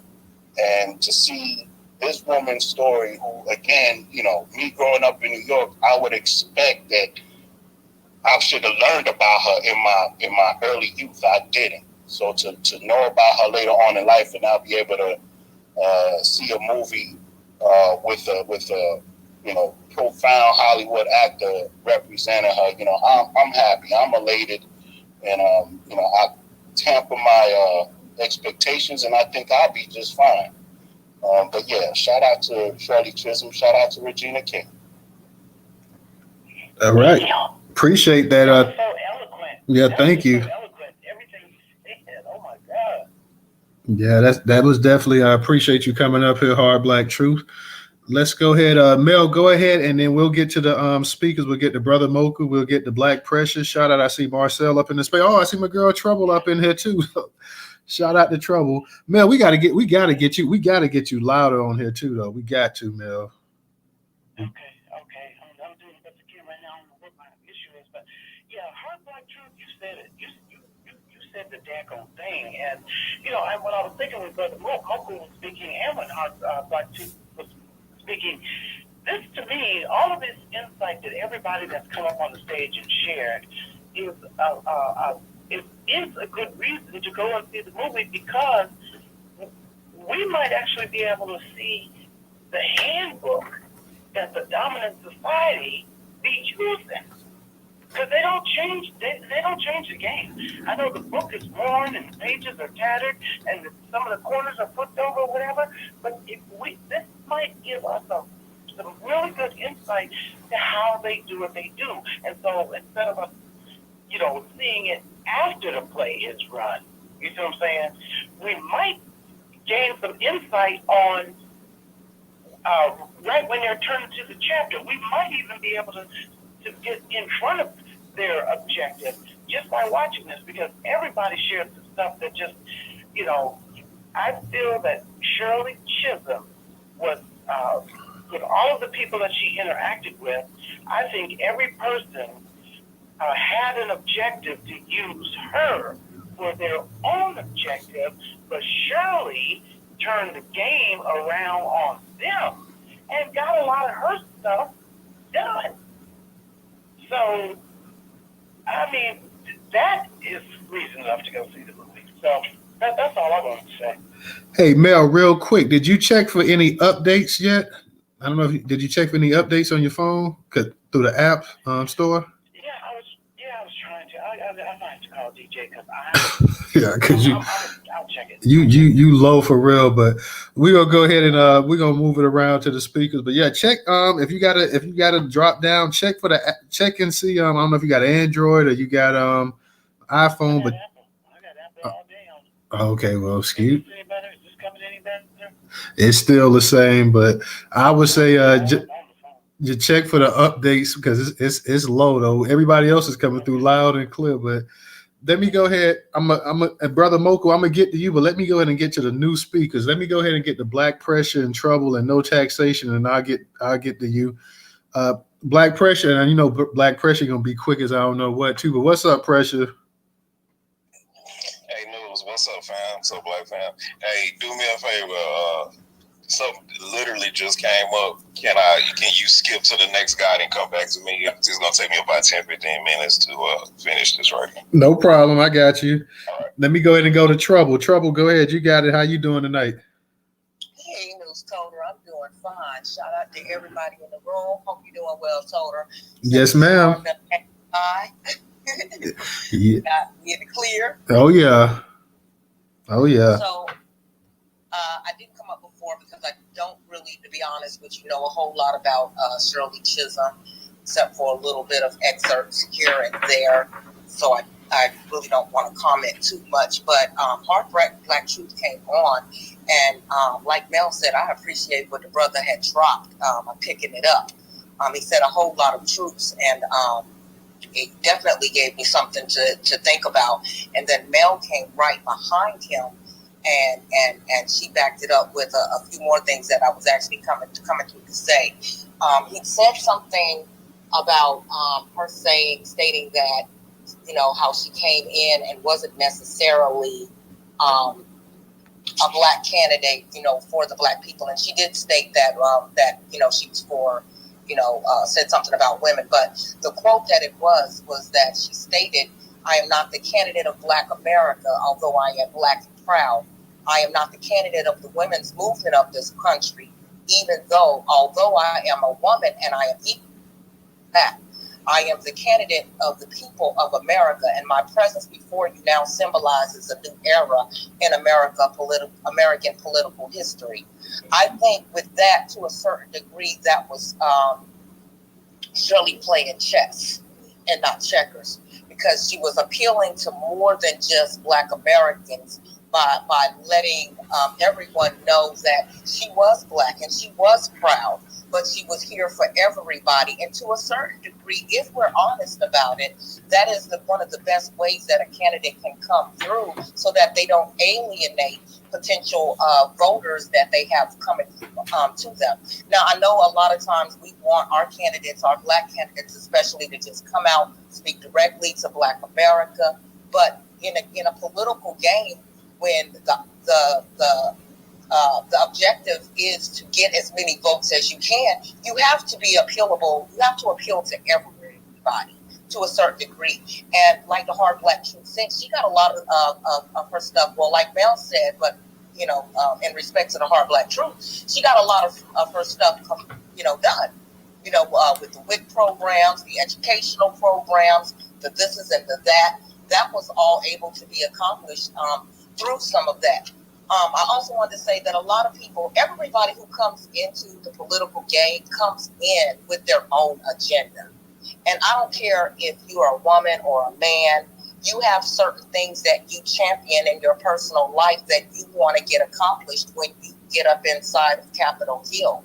So by her coming in as a woman, of course, naturally, she had womanly things that she wanted to get accomplished. I think sometimes, and I might be wrong, and I probably am, I think sometimes we get too caught up in, the feminist movement was going on at the time. She was a diehard feminist, or she championed these people, and that was the agenda. And we don't look beyond those things to see that sometimes our people use these agendas to power what it is that they're trying to do. And again, the time frame and era in which she came in, you're talking about women who in that era were looking to do more than be housewives, who were looking for a career, who seen more for themselves than being someone's wife and cooking and cleaning in the house. And that may rub some of us the wrong way because we look at that as changing the dynamic of the Black family. We look at that as the destruction of the Black family, when to each his or her own. You can't expect everybody to want to live under the same conditions as you want to. You want to be a housewife, you're happy with that, then that should be your own thing. But we tend to condemn each other for wanting something different. Someone said, well, is there an agenda for the movie coming out now? And it could be. Maybe this is a setup for people seeing where Shirley was trying to go with what it was she was trying to do. And maybe that's the setup for if Oslo Pro Joe pass in the House vote, for people to, for Kamala to be a little bit easily digestible, acceptable, by this movie coming out. Who knows? There's many different reasons for why things happen, but I love the conversation, and I'm gonna sit back and chill. All right. Thank you, Mel. I'm sending you the co-host invite. Thank you, Trouble. I appreciate that. As always, good to hear from you. I think Black Pressure might be ready now. Pressure, go ahead and unmute your mic. All right, yeah, it didn't take me as long as I thought. Hey, what's up, news? What's up, man? The usual suspects. So you news, you always know that. And pressure. You've been wilding in the comments section, and some of them posts I've been putting out lately too, man. So. Yeah, I hated that, man. I hated to do that to you, and I had to. And I was at work, I was bored, and I hated to do that to you.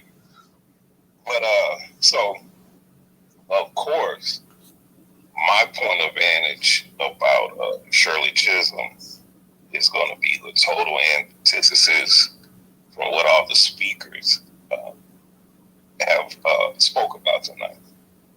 Now, me myself, like I know a good bit about her. I wouldn't, call myself an expert on her, but I do know a good bit about her, and I do know that my criticisms of her go beyond the superficial.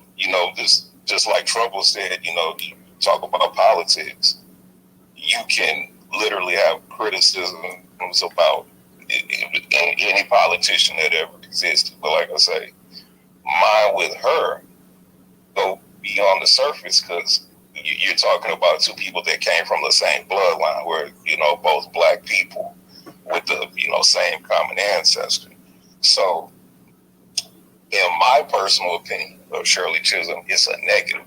I personally think that some of her ideologies and some of the things that she championed made her an enemy of Black people. Of course, she was an outspoken feminist, and I want to say the time that she existed in, I think history would call second wave feminism. I go behind me and check, but I think that's what history would call the era that she lived in. So if you look at even today, if you correlate today and the time that she lived, some of the ideology she championed actually to this day hinder the black community. She, second wave feminism taught black women that you did not need a man to raise a child. It encouraged black women to only use a man to have a child. Then literally you could jettison that man out of that child's life. And sorry, let me sit up here. Give me 1 second. Okay, I'm sorry. Change my position. But and also too, that second wave feminism taught that gender roles were oppressive to black women. You shouldn't be under the quote unquote foot of a black man and sexual freedom and all that stuff. So if you look at like today, you look at all the horrors and atrocities that plague black people today, the absence of a father is one of the in the household is one of the main ones, right? She actually called those white women that taught black women that, she called those her sisters. There is no way, and everybody in the room might disagree with me, there is no way I can call her a friend of the black community and you subscribe to these ideologies. And I apologize, I don't remember the brother's name.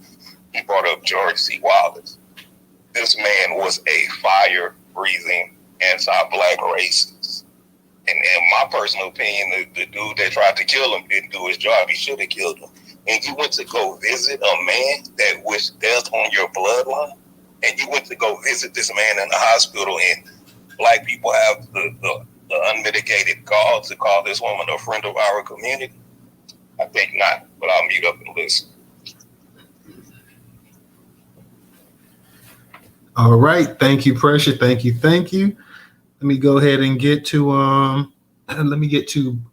no taxation. No taxation. How you doing tonight? I'm doing good. How you doing? I'm doing pretty good. Happy New Year. Happy New Year to you, and Happy New Year to everybody in the room. I hope everybody is ready for this 2024 because, baby, it's already on fire.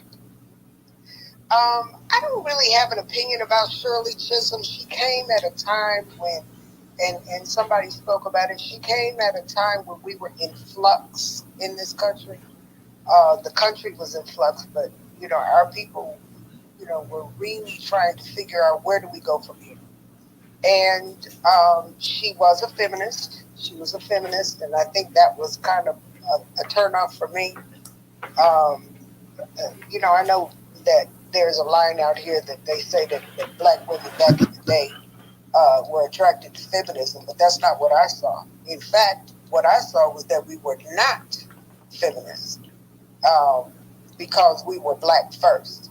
You can't be black first to be a feminist. Something got to give, because eventually what's going to happen is one or the other is going to take over. It's what you feed the most, right?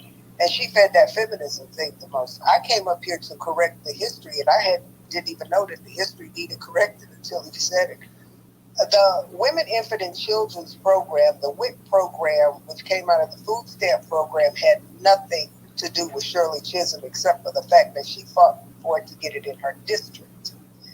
And had it not been for the Black Panther Party out there in California that was feeding the neighborhood, and my father, who wrote the legislation for the Women, Infant, and Children Program, it wouldn't be here. It was part of the reason why he brought Richard Pryor to the Nixon administration and to the agricultural department to lay the laws down. Shirley Chisholm was a legislator for her district. She didn't have anything to do with any federal programs except for signing off on it. So that history has to be corrected. I had no idea it was out there like that. And that's part of my slacking. So I wanted to tell the room that she did not come up with that program. She did not write for that program. And it had nothing to do with her except for the fact that she fought for it, which a lot of people fought for that program because it was necessary and it was needed. So I just want to correct that history, and I hope everybody's doing good. I'm glad to see everybody back and healthy and doing the right thing. got a lot of work to do, y'all. We got a lot of work to do, and we got to do it quickly. Hey, no taxation. Do you plan on watching the movie when it comes out on Netflix? I like Regina King. I really do. Truthfully, I'm gonna be honest with you, News. It's not like I have a vested interest in, hearing about the history of Shirley Chisholm, because she wasn't from this country, and she wasn't born and raised here, and the path that she took is not a path that was taken in my mother and father's household, because my mother and father taught us to be Black first and to stick to that.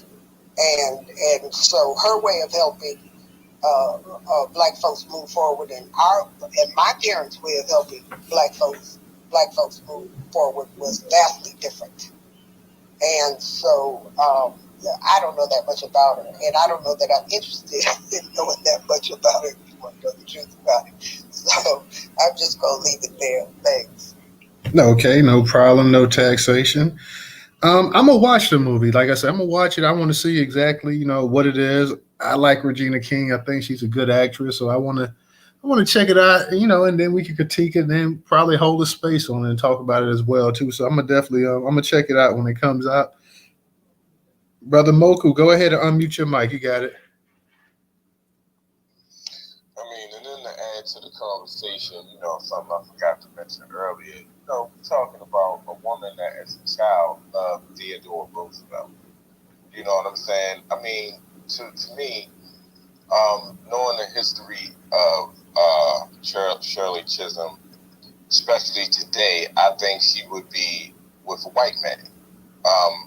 And I don't know too much about her, intimate background like that, but knowing that she grew up in Barbados, knowing that she had that type of mind frame where, I mean, you admire Teddy Roosevelt, one of the biggest racists ever in human history. Yeah, I would have an issue with that. I think that if I was an adult back in that time, I definitely wouldn't have been a supporter of Shirley Chisholm's or been vote for her for the presidency or anything else. But just like I said before, this was in '72. Just like No Taxation said, we were going through a time. That was a time where we were just getting our understanding together for real. And seeing her in her time, shaking hands with all of the individuals she was shaking hands with, the individuals she was having conversations with, the white individuals who she was running with, who didn't even really know anything about her except she was a Black woman. I would say another thing that she would be. I look at her now like if she was here now running. I honestly believe that she would be one of those ones that, just like No Taxation, the Black Precious said, she wasn't repping Black American or Black first. You know what I'm saying? She was definitely repping that flag of all inclusive. You know what I'm saying?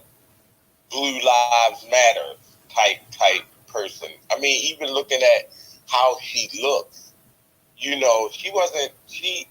I look at all her interviews or things like that, the real interviews of the real Shirley Chisholm, she when she get in front of white people, it was just ha ha he.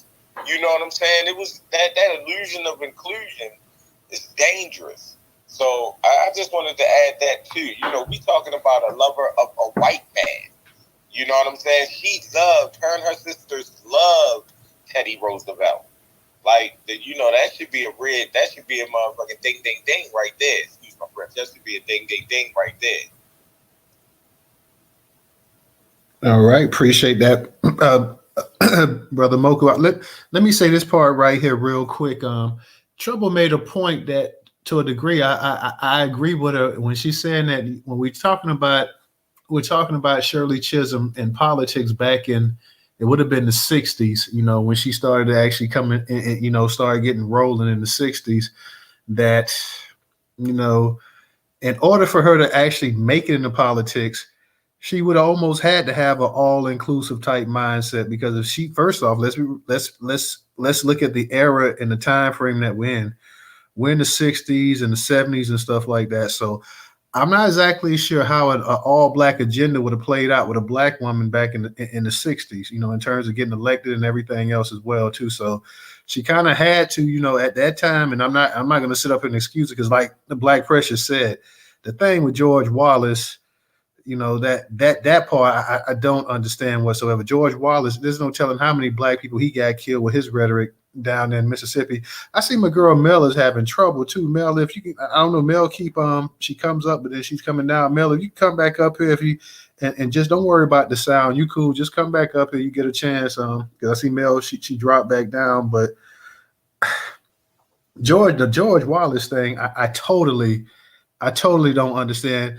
The feminism thing as well too. There's an issue with that as well too, because we know, and I know there's a divide in terms of how, you know, men look at the feminism thing, as well as the actual how a lot of women look into it as well too. And I don't want to get it into a gender war or anything like that, a war of words in terms of, you know, how we see things, because let's be honest, we came up in an era, you know, where by the time we started coming up, there were a lot of, you know, feminism in terms of characters and stuff on TV that we look at that are iconic type figures as well too. If you look at the Cosbys, and you look at Claire Huxtable definitely would be considered a feminist, you know, just to be real about it. But like I said, I don't want to veer down there, because that's a whole nother discussion for another time as well too. But, you know, sitting up here with George Wallace, you know, one of the biggest segregationists, one of the biggest a-holes there was in this country. And the only reason George Wallace, there was a little bit of redemption in him, is because he caught a bullet.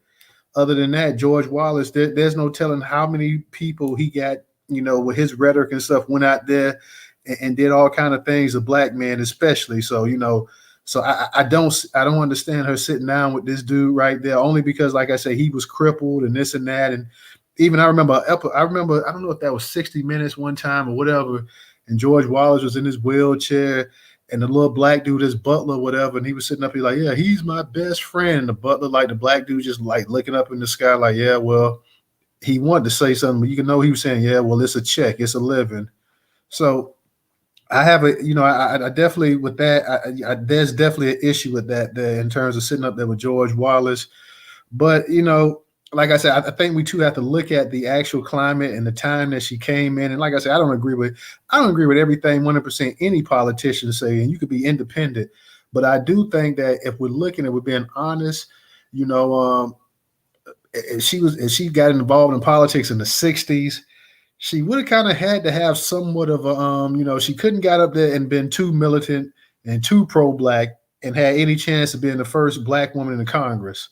You know, so I think she had to kind of curtail it a little bit. I mean, yeah, you fight for black empowerment and everything else like that. But if she just came straight, I'm like, look, this is what we want. This is what I'm demanding, this and that.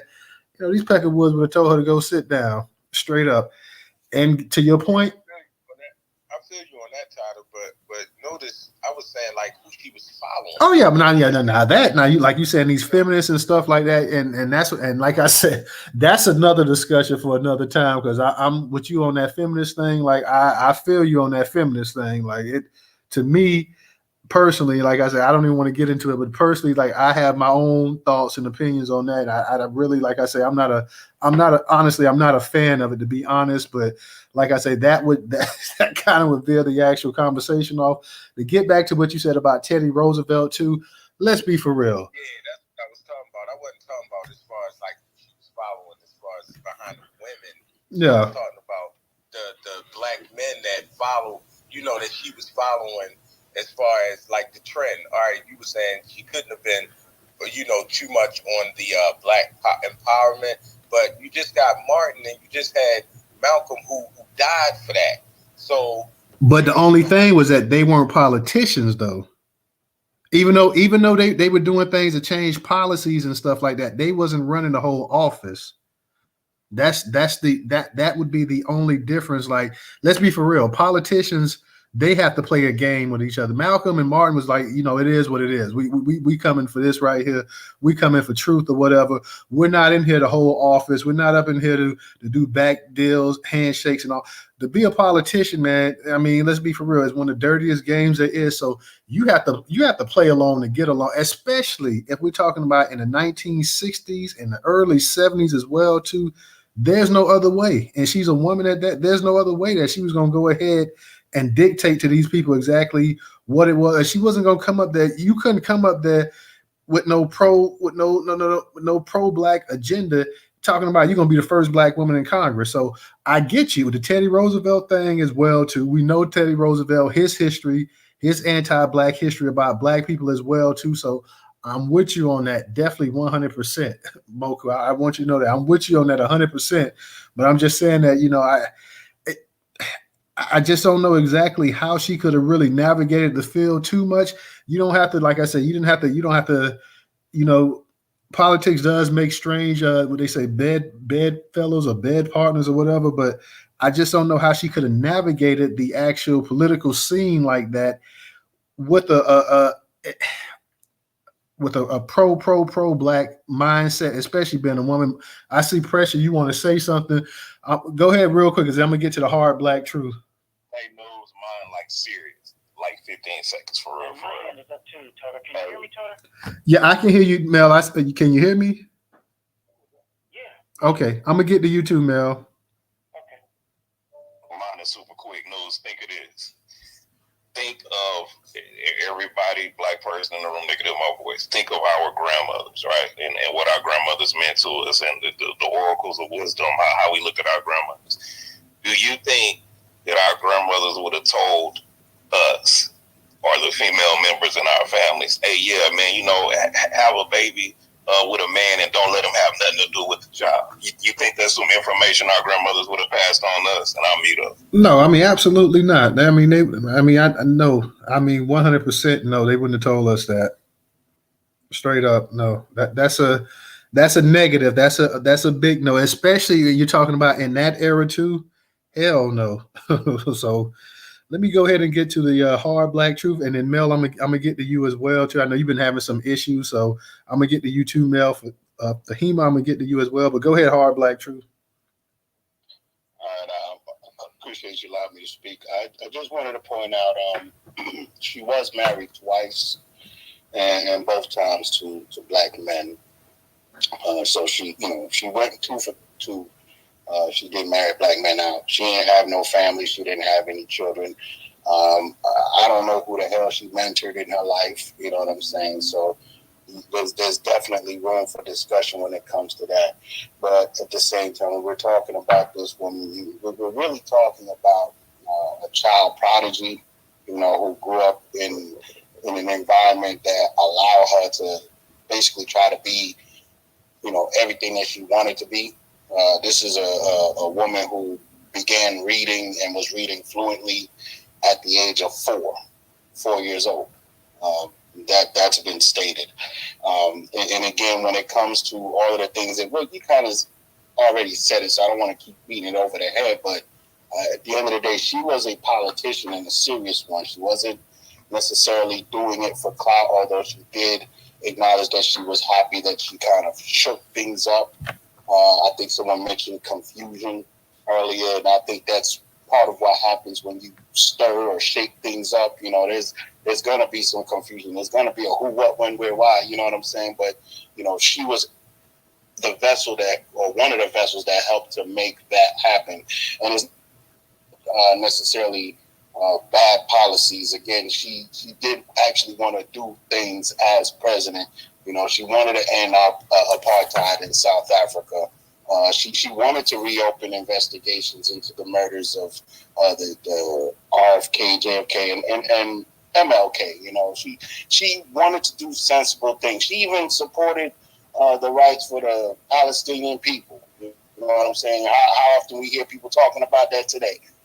So she had a common sense approach to things that needed common sense.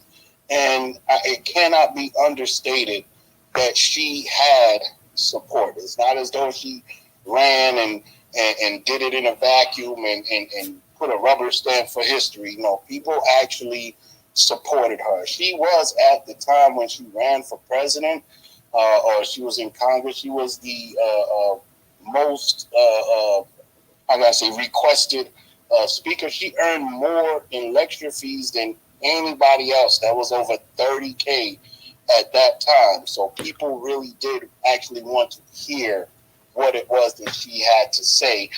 And I would argue that was because there was something that she said, even if she wasn't 100% diehard pro-black V1 to the fullest, which I wish she was. But again, her strategy was to actually be what she was running for.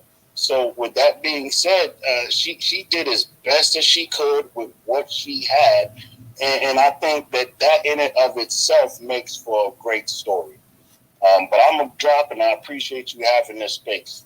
All right. Appreciate you tonight. Thank you for coming through. Let me go ahead and get to Mel, and I'm going to get to you, Fahima. Go ahead, Mel.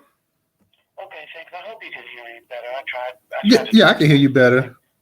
Okay, awesome. So, damn, how about Truth? Hold up. He's cooking. And then Brother Muko, everybody's cooking on the stage tonight. Here's the thing.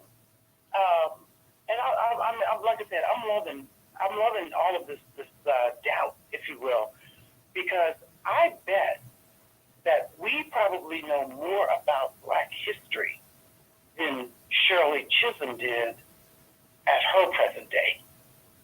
We've had an opportunity to things have unfolded and all this and that. So we probably knew more, and maybe, and I don't know much about Teddy Roosevelt, so to know whether it was good to like him or not good to like him, if you want to know the truth about it. And so maybe Shirley Chisholm was operating with, limited information. I mean, look what they're doing in Florida. Look at what they're doing with CRT, DEI. They're doing everything they can to keep all of these, the facts of our history, the real facts, to keep it buried. How long did we believe one thing only for a stone to be rolled back and find out that, hey, dominant society, y'all didn't create that. Y'all didn't do that. We did that. So, long-standing misguided or lies, keep it short, just long-standing lies that it wasn't until something happened where it was like, oh, y'all been lying all this time. Columbus, for example. We just found out, if you want to know the truth about it, that Columbus really didn't discover America. So we probably know now more about our real history than Shirley Chisholm did. So if she were here today, what would her position be? Who knows? And I do like the fact, Brother Mooka, I'm glad you mentioned her appearance, within reason, because she probably, she couldn't have came through there rocking no fro. They weren't gonna, Black women right now can't rock the fro. We got the Crown Act in some states, and they still push it back and giving folks problems. I mean, every which way you turn, a Black woman has had to, to fight and scrap. So whatever she did to get as far as she got, keeping it 100, at least being true to herself and not lying to people, you understand? That might help us. We might could learn something from that. So I think the more we realize we don't know a lot about Shirley Chisholm, the more we should say, let me go check this movie out. I think we can trust that Regina King is not going to, didn't put a production of lies together. So we might actually learn something from seeing the movie. And that would be my reason to go see it. I don't know much about Shirley Chisholm either. And I think she was in a unique circumstance. I think, what's the man's name? I forgot his name. The Black Hard Truth. I think he said it. She was in a unique circumstance, probably a God-given circumstance, you want to know the truth about it, to be able to interact with all these different people and just rise above all that. There's something to it. So even if we just go, watch the movie to see, can we learn how to make that happen or something? So I don't know. I don't know much about her. I can't say I'm a fan. I'm just looking at all of the things that she had to deal with, and based on those things, how she was able to overcome and still stick and move. Okay, I ain't mad at her. Oh man. All right, thank you, Mel. Fahima, you had your hand up. Did you still want to speak, or you good? Yes. Okay. Yes, thank you. Can you hear me? Yes, loud and clear. Yes, thank you very much for the opportunity to speak. I'm from New York City, and I graduated from junior high school in 1974, so I'm 63 years old. And Shirley Chisholm was a legend, okay? One of the things I tell my students to do, not because I teach at an HBCU in this region, in the DMV, and we don't want to, I tell my students not to view things from 21st century through a 21st century lens.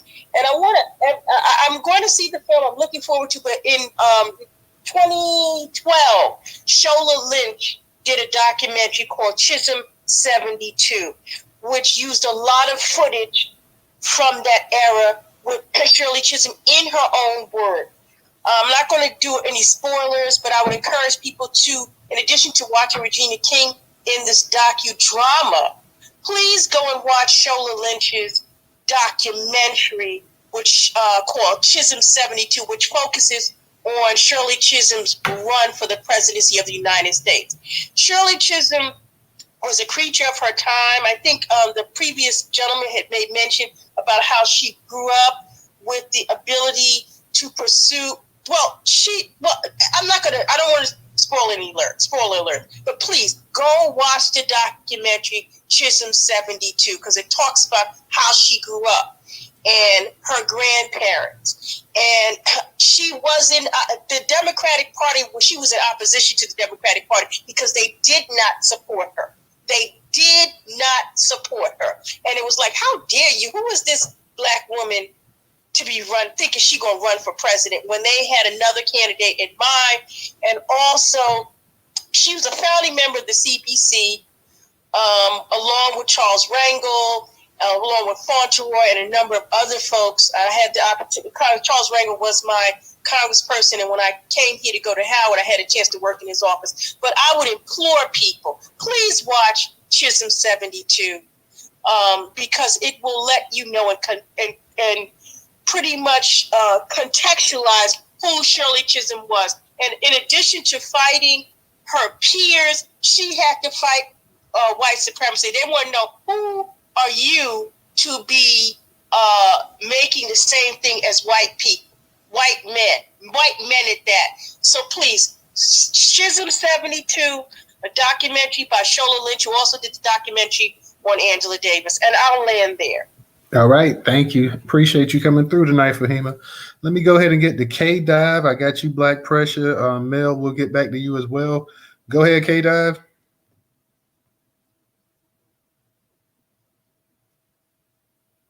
You there, K-Dive? Hey, yeah, y'all go very fast, but I got to do something real quick. All right, well, Pressure, go ahead. You got... Am I next, or is it Yeah, you got it. Okay, cool.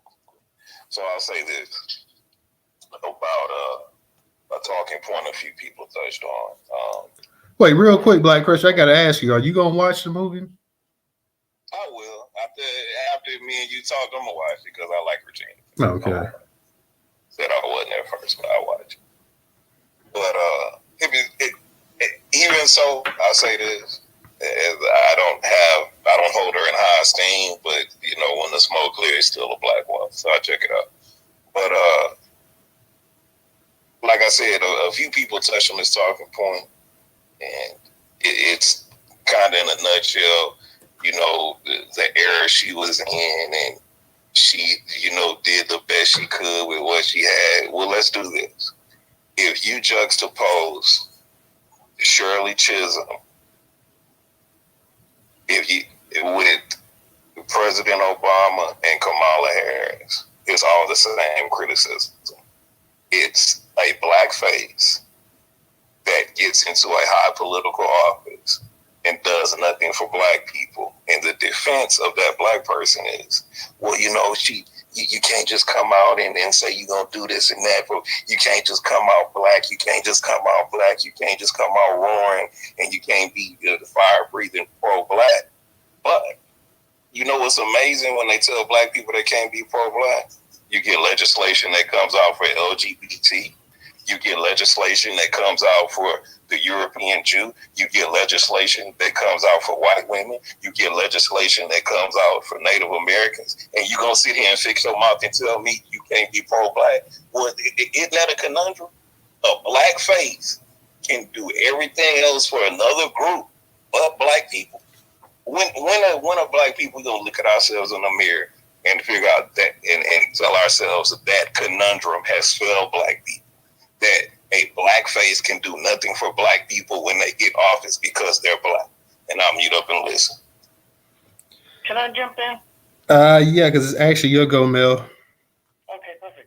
Yeah, so, you know, black pressure, I like what you said. And but I don't think that anybody said that Chisholm couldn't do anything for black people. Well, I'll speak for myself, and I believe what I heard, and certainly what I said, was that she, as a black woman, there were certain predicaments that she had to wrestle through while she tried to move forward and advance and accomplish her goals. You know, and even with Obama, I think Obama, if you know, personally, my own personal opinion, if he wanted to be the first person to legalize gay LGBTQ endeavors, then he damn sure could have done something specifically for black Americans. Now, I mean, you know, if you wanted to, Obama, you could have at this point. I think with Shirley Chisholm, and my thing is, I don't think every time we look at somebody from our past who's done something a little bit greater than, you know, the normal, you know, just the everyday people. I don't think we should look at it always like, you know, a win, lose, or draw type of thing. I think Shirley Chisholm was out there doing what she could do and doing what she was able to do during the time she was alive with the information that she had. You know, I think you or somebody else had brought up about, you know, promoting and supporting leave the man and don't let him see the kids and all this and that kind of stuff. That's the most ridiculous type of advice that any black woman could give to their children.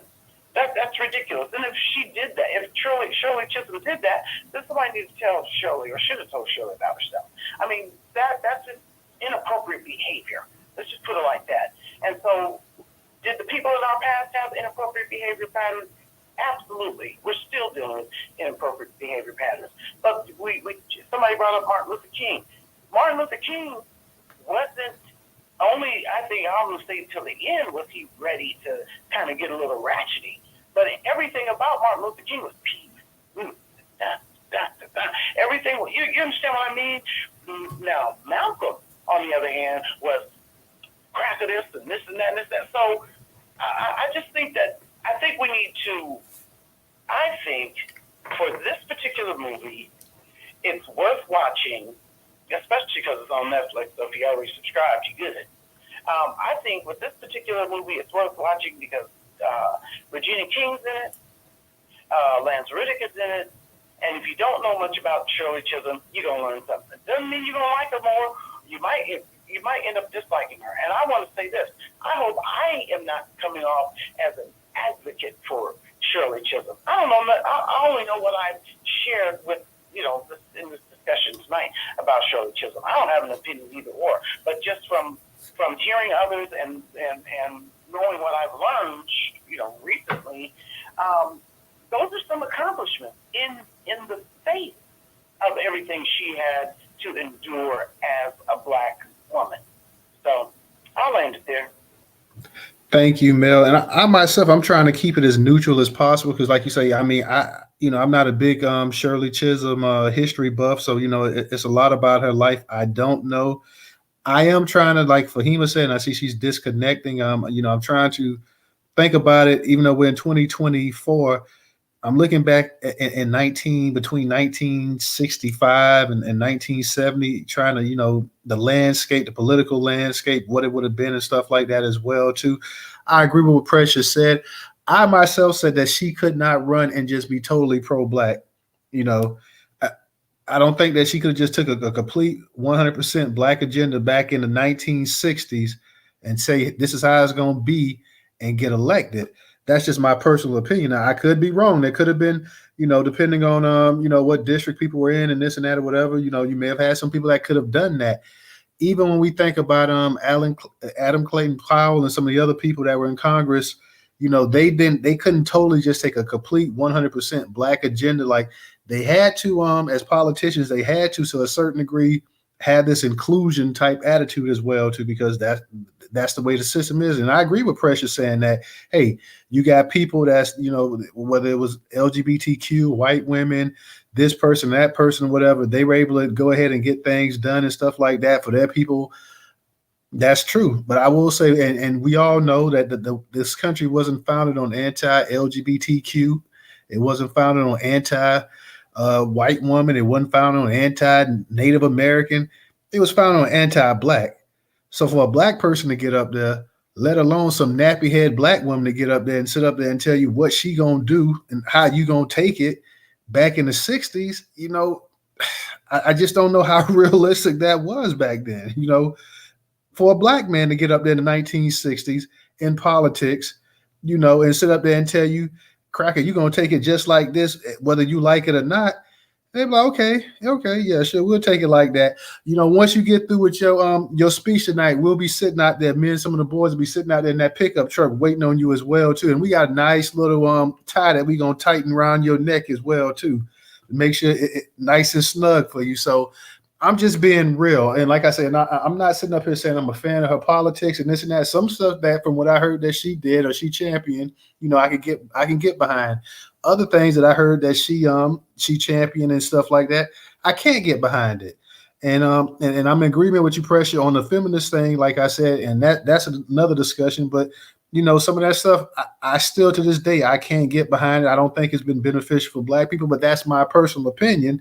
Not to take the topic to another conversation as well too. I'm just saying, when we talk about Martin, we talk about Medgar Evers, we talk about certain people during that time and stuff, during the civil rights, Black Power era.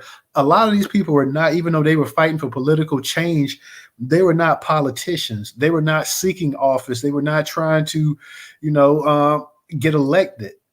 So they didn't care about a certain way how a large demographic of people felt about them. So their main thing was, and their main thing were for their people, and they let it be known. For somebody that's supposed to be a politician, that's supposed to have constituents, and you're talking about in the era too, where a lot of black people in the country were just really starting to really become political savvy, starting to really get a chance to actually go out and vote. It's a little bit different. So, I'm in agreement with a lot of things that Precious said. I'm in agreement with a lot of things Fahima's saying as well too, and other people in the space as well. I don't know just exactly how cut and dry it is, how black and white it is, like I said, because you're talking about 50 some odd years later, so we can kind of sit back here and we have the ability to look at things a lot different. Like you said, there's a lot of things that we know in terms of history and everything else that people back then did not know. We have information at a click of a mouse right now for us. So it's a little bit different, but like I said, I just don't really know how easy it would have been for her to have a certain mindset. You have to, unfortunately, if you're in politics, and especially back then, you had to play ball. You had to play ball. And I'm not saying you had to be just a mat and just let people walk all over you and stuff like that as well too. But you had to play to a certain degree. Hey, and Toto, can I just add one more thing if I could? Because I appreciate the context where it's like, well, black women and y'all is kicking the black man out the house and this and that. I mean, and there probably was a good piece of that.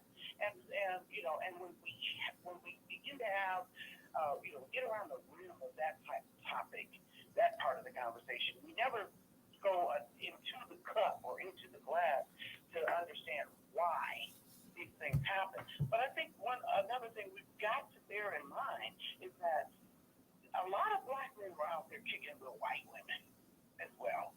So, you know, You saying in the 1960s, Mel? Well, no. Well, what I'm saying is, I mean, there was some of that because you had a lot. Nah, it depends on what region. Because I'm down here in Florida in the deep south. There wasn't a whole lot of black men. I know it wasn't a whole lot of black men down here kicking it with no white chicks, like straight up. You got to look at it. What movement did black men join that was anti-black movement, like a feminist movement? No. The point. What I'm getting at, because I don't disagree with what you're saying, Black Pressure. What I'm saying is that there are layers and additional components to why things turned out like they were. There were interracial relationships going on where folks keeping it a secret, and they were in it. They were involved in it. I mean, look at when when interracial relationships and the fight for them to become legal and all of that. So there are a variety of components. It's not as cut and dry as, and I love that term for tonight's conversation. It's not as cut and dry that the black woman said, "You get out of here, black man. You get on out of here. You don't let me be all right when he get out." And he had to go right to a white woman. There were some pieces in this thing where, look at Jonathan Majors. You're feeling approved by being in a relationship with someone other than a black woman. Look at Jamie Foxx. Look at Terrell Owens. And then Terrell Owens is blaming the black woman, talking about, well, they didn't like me when I was a kid, so all I could do was go to a white. Stop it. So there's too many components to just make it cut and dry that, well, the black women, they start being feminist, and then, so what could we do? Because y'all are doing some of the right, y'all are doing that.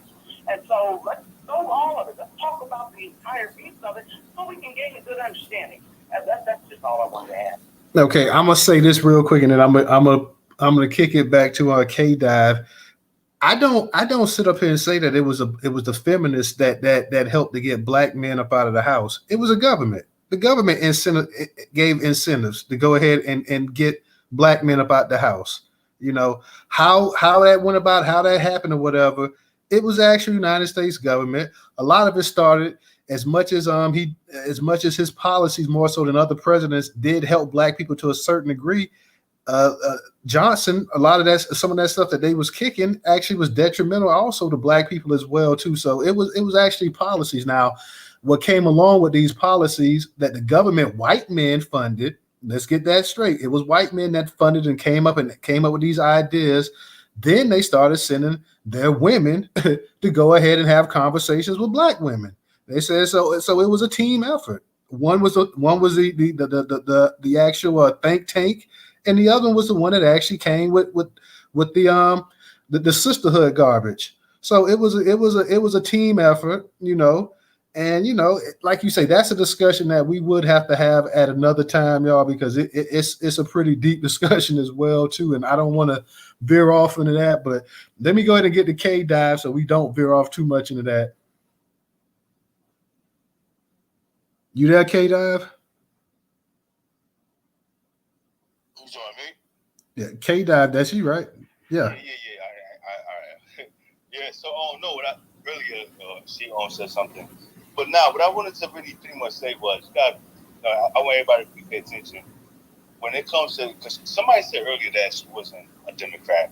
I'm not sure. I did read her thing, whatever she was. I said the Democrats opposed her running for president. She was a member of the Democratic Party, but they opposed her. They did not support her. They supported the white candidate. I'm going to jump off here in a moment because I'm obviously in the wrong space. I would just think, I posted her legislative record, and I'm sorry, I apologize for speaking out of turn because I have another commitment. I posted from the Library of Congress her legislative history. There's a lot of speculation and people coming up with conclusions about things. Yes, we have access to information today more so than before, but obviously people read more yesterday. Both Malcolm and Martin were assassinated, and if you read the writings of Martin Luther King, you will find out he and Malcolm ended up being Martin Luther King was not a pacifist. They would not have killed him if he were a pacifist. So I would encourage people to read Martin's works, right? I would encourage people to read and research, because I'm hearing some stuff on here that makes me think people do have a right to their opinions. Please don't think that I'm saying people don't have a right to their own opinion, but they don't have the right to their own fact and making up stuff. Please read. We have information is more so available today than ever was before. People actually had to go into those stacks yesterday. They had to go into stacks and spend hours mulling over microfilm and books and things. We have information at our fingertips, and I would just recommend that people use it. I'm going to bow out. All right, no, what I was going to say is, like I said, I don't know much about her. I'm just starting to get into her. But there's one thing I do know, and this has been going on for a long time. This is going on now. You got lobbyists. You got corporate America funding these politicians. Now, again, I could show receipts. After the 1960s, a lot of these politicians, black and white, was being funded by corporate. And we know how that worked out with Obama. We funded, these corporates that funded him for so much money on donations, when he had an obligation to do what they asked him to do. We know how that works. So we're not looking, like I said, I know not about her, but if I will look into her background, I best believe she was funded by a lot of other entities. No, I'm sorry. She was not. Wait. Hold on, Fahima. Go ahead and let him finish real quick. I say that for a reason, because someone else may say, like I said, this is just me, just assumptions at this point. I hate to do this, but it really don't sound right. But somebody said a little earlier that she was when she ran in New York, which is my district. I'm from Queens, but I lived in Brooklyn. That's my mother is from there. Someone said that she was funded $30,000, equivalent to now, before after inflation, I'm gonna think like what, almost 100,000 or more. So where she's getting that kind of money from, for her to even win that campaign, or to get further how she got? And my assumption is she was funded by corporate, because lobbying goes far as probably the 1800s. So that's my thing. Fahima, black people were going. Okay, we got to put our hands up in here, Fahima. I know you want to speak or whatever. I'll let you go ahead and speak after he gets through, because you actually cut in when he was speaking before, so you got to go ahead and wait, sweetie. We have a rogue speaker in the room. K-Dive, go ahead, and I'm gonna let you land it because we got some other hands up here real quick as well too. So I'm gonna give you about 40 seconds to close it out.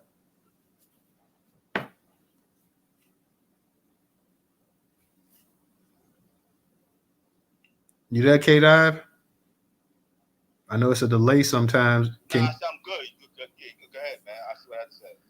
Okay, Fahima, go ahead and I'm because I got to get to you real quick because you cut in, and so I can get to the other speakers. First, I want to apologize. I'm sorry. I didn't mean to cut the brother off or to speak out of turn.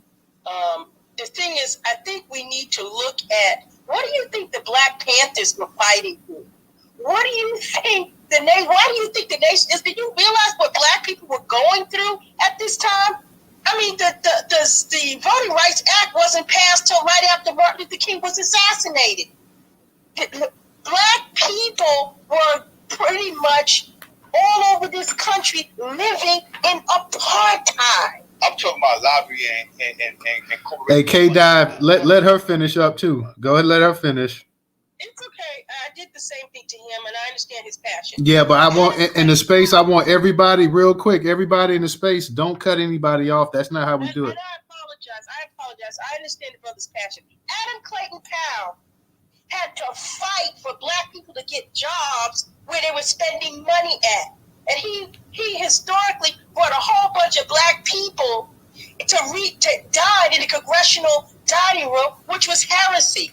I just would encourage people, do not look at 20th century stuff through 21st century eyes.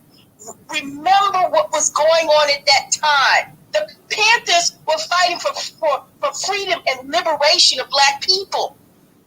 Listen to what Malcolm was talking about. Look, King they didn't pass the damn Voting Rights Act till after he was dead. Come on, folks. Please. Let's read. We have access to this information, and everybody has a right to their own opinion, but we don't have a right to our own facts. And I apologize. I didn't mean to cut across anyone, but I'm just a little passionate about this stuff. Okay. Yeah, you know, but Hold on real quick. Hey, Mel, hold on real quick. Let me go ahead. Let me get to it because we got a new speaker. I want to hear what John Shaw, I believe it is, has to say. John, go ahead and unmute your mic.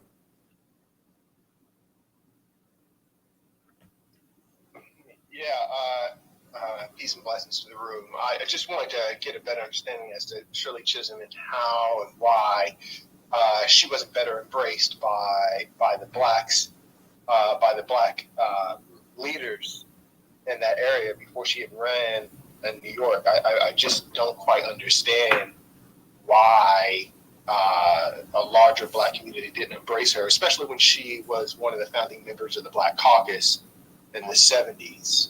And she was an advocate against the Vietnam War, right? One of the first speeches she had spoken on the House floor was, protesting the Vietnam War.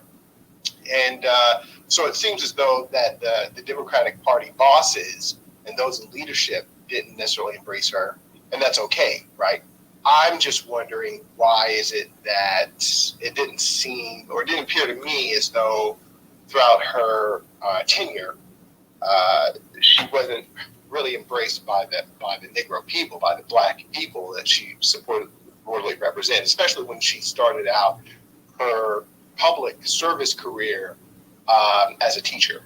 So there's just some things that I need to delve into, that I need to look into.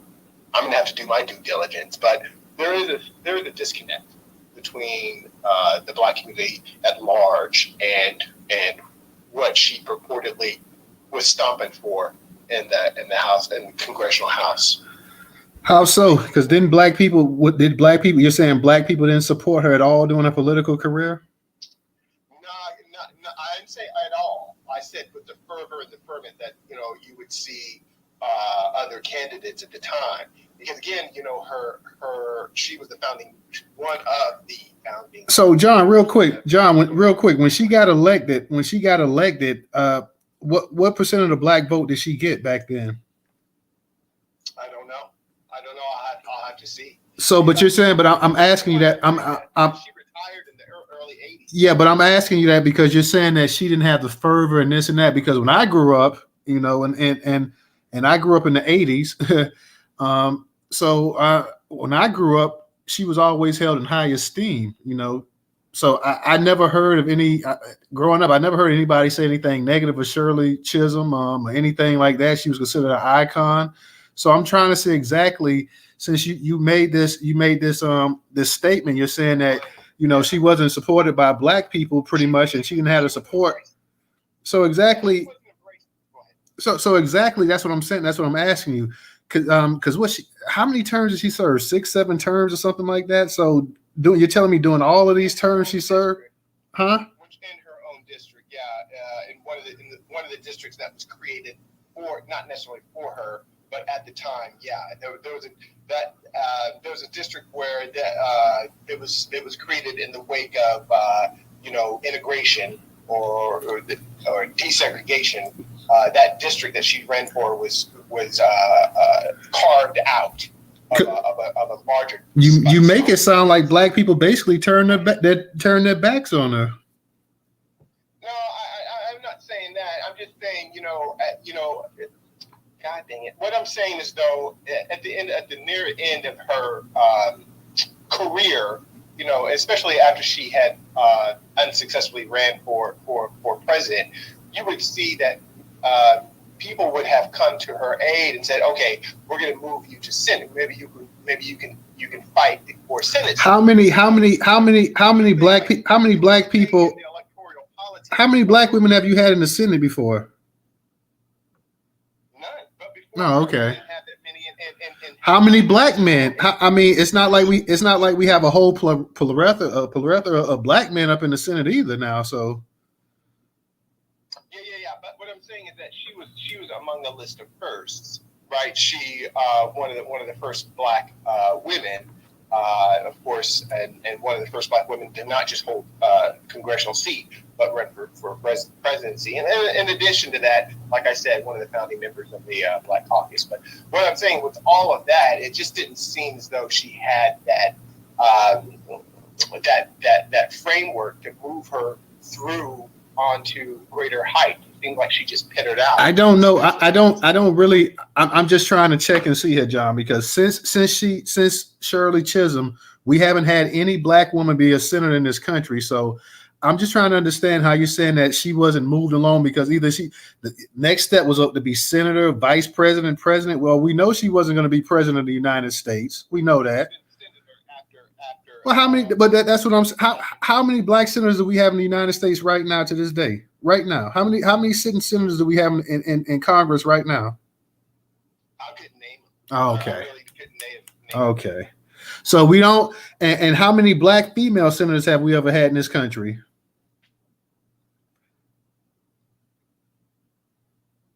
How many black senators? I couldn't name them. No, I mean how many black female senators? Oh, in total? Yeah. In total, I would have to look that up. Because I mean, I don't really see what you're talking about. Because let's be for real, we had a black man as president in 2008. So it's not like we've had black people in the highest positions of all. How many black governors have we had since Reconstruction in this country?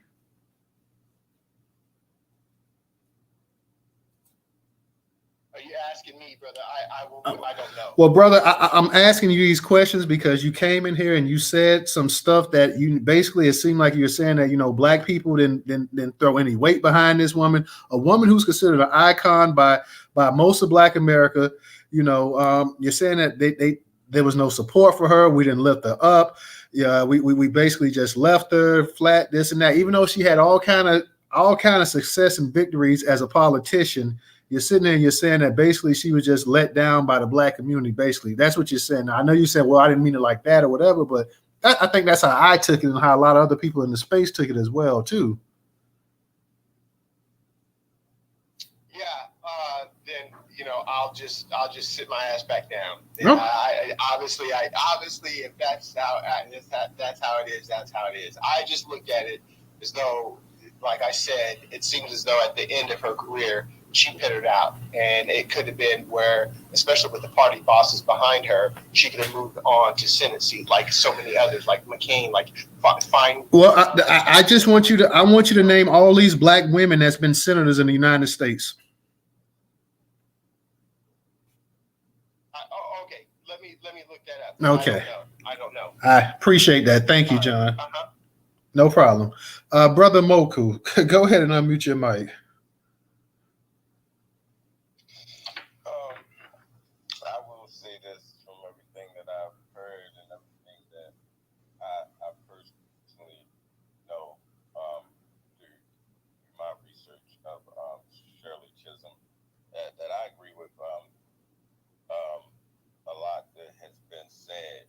But the point that I was trying to make was, like, I was born in 74.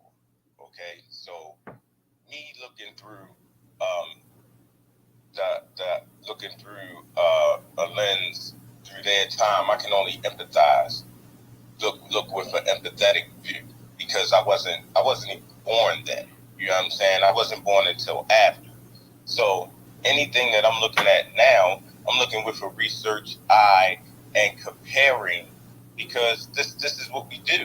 You know what I'm saying? Even football players and basketball players, after they play a game and they lose the game, what do? They study the game that they lost so that they don't repeat the same thing that they did to lose.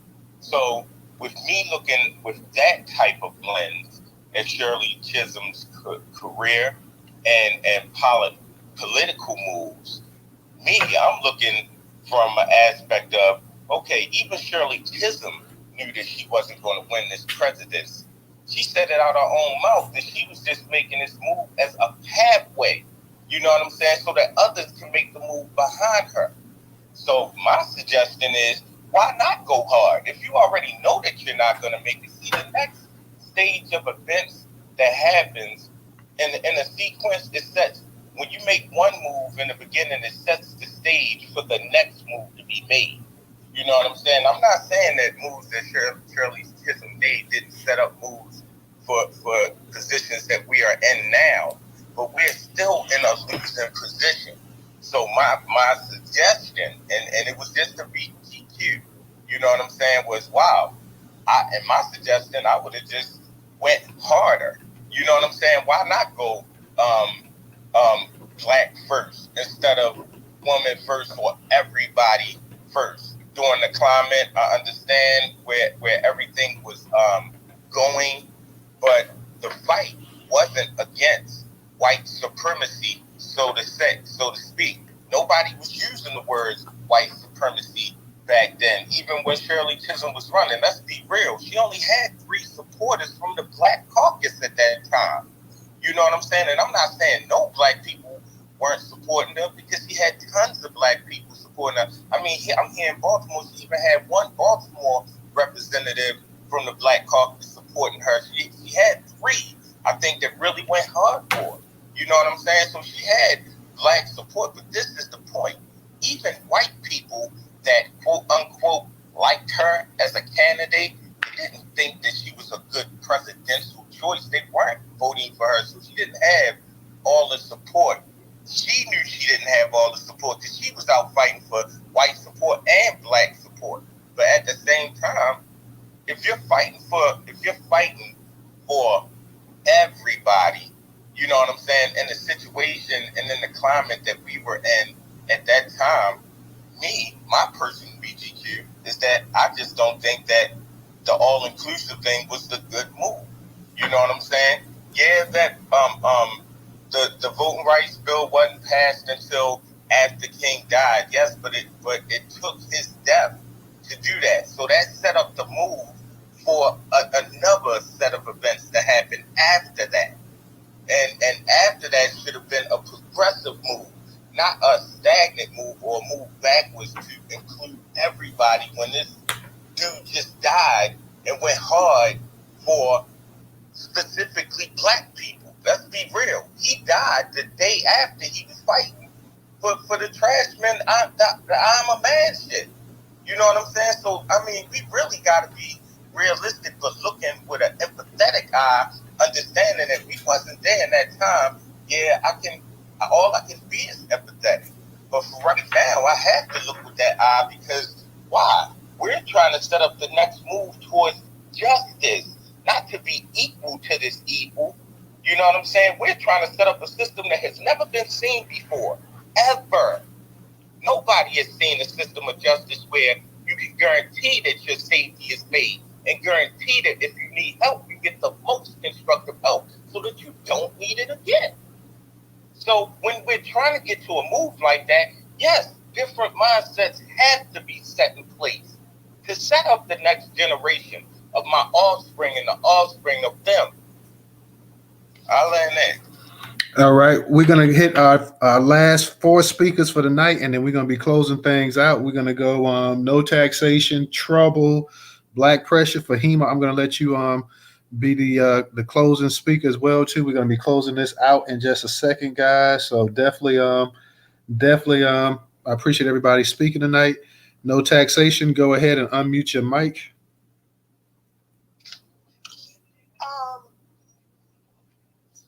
I don't remember Shirley Chisholm, and I'm thinking back. I don't remember her not being, black or pushing for black rights. I don't remember that.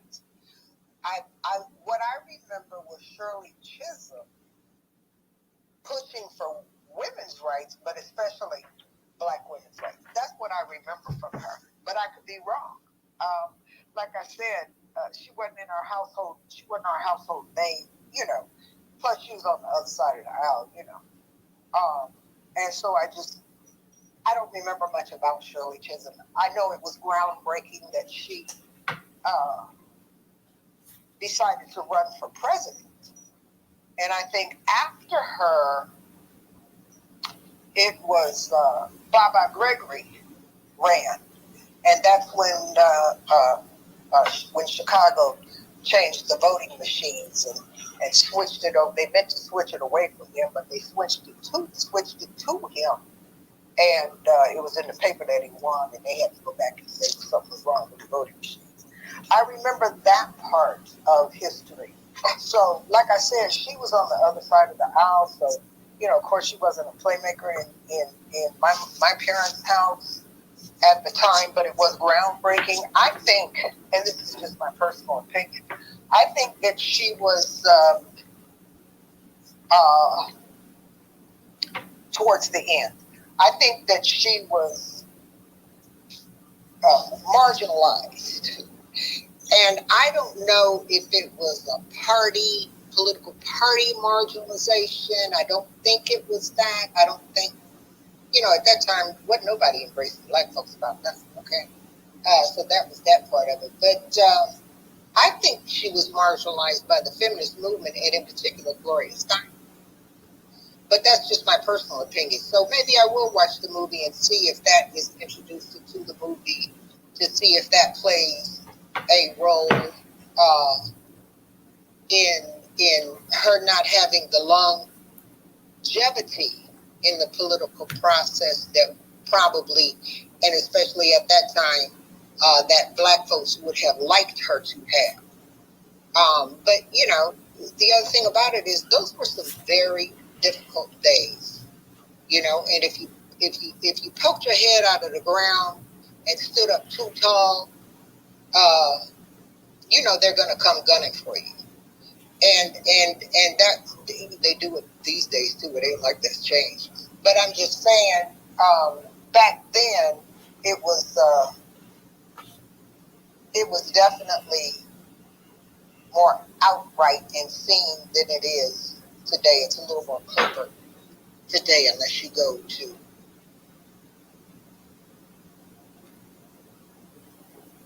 All right. No taxation was disconnecting, but thank you, no taxation. Let me go ahead and get to Trouble, and then we'll get to Pressure, then we get to Fahima, and we're going to close it out for the night. Go ahead, Trouble. You got it.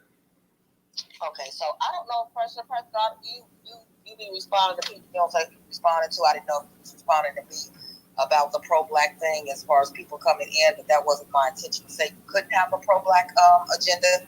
I was just saying, what in particular? I was just saying that you needed to, when running as a candidate, you needed to appeal to everybody.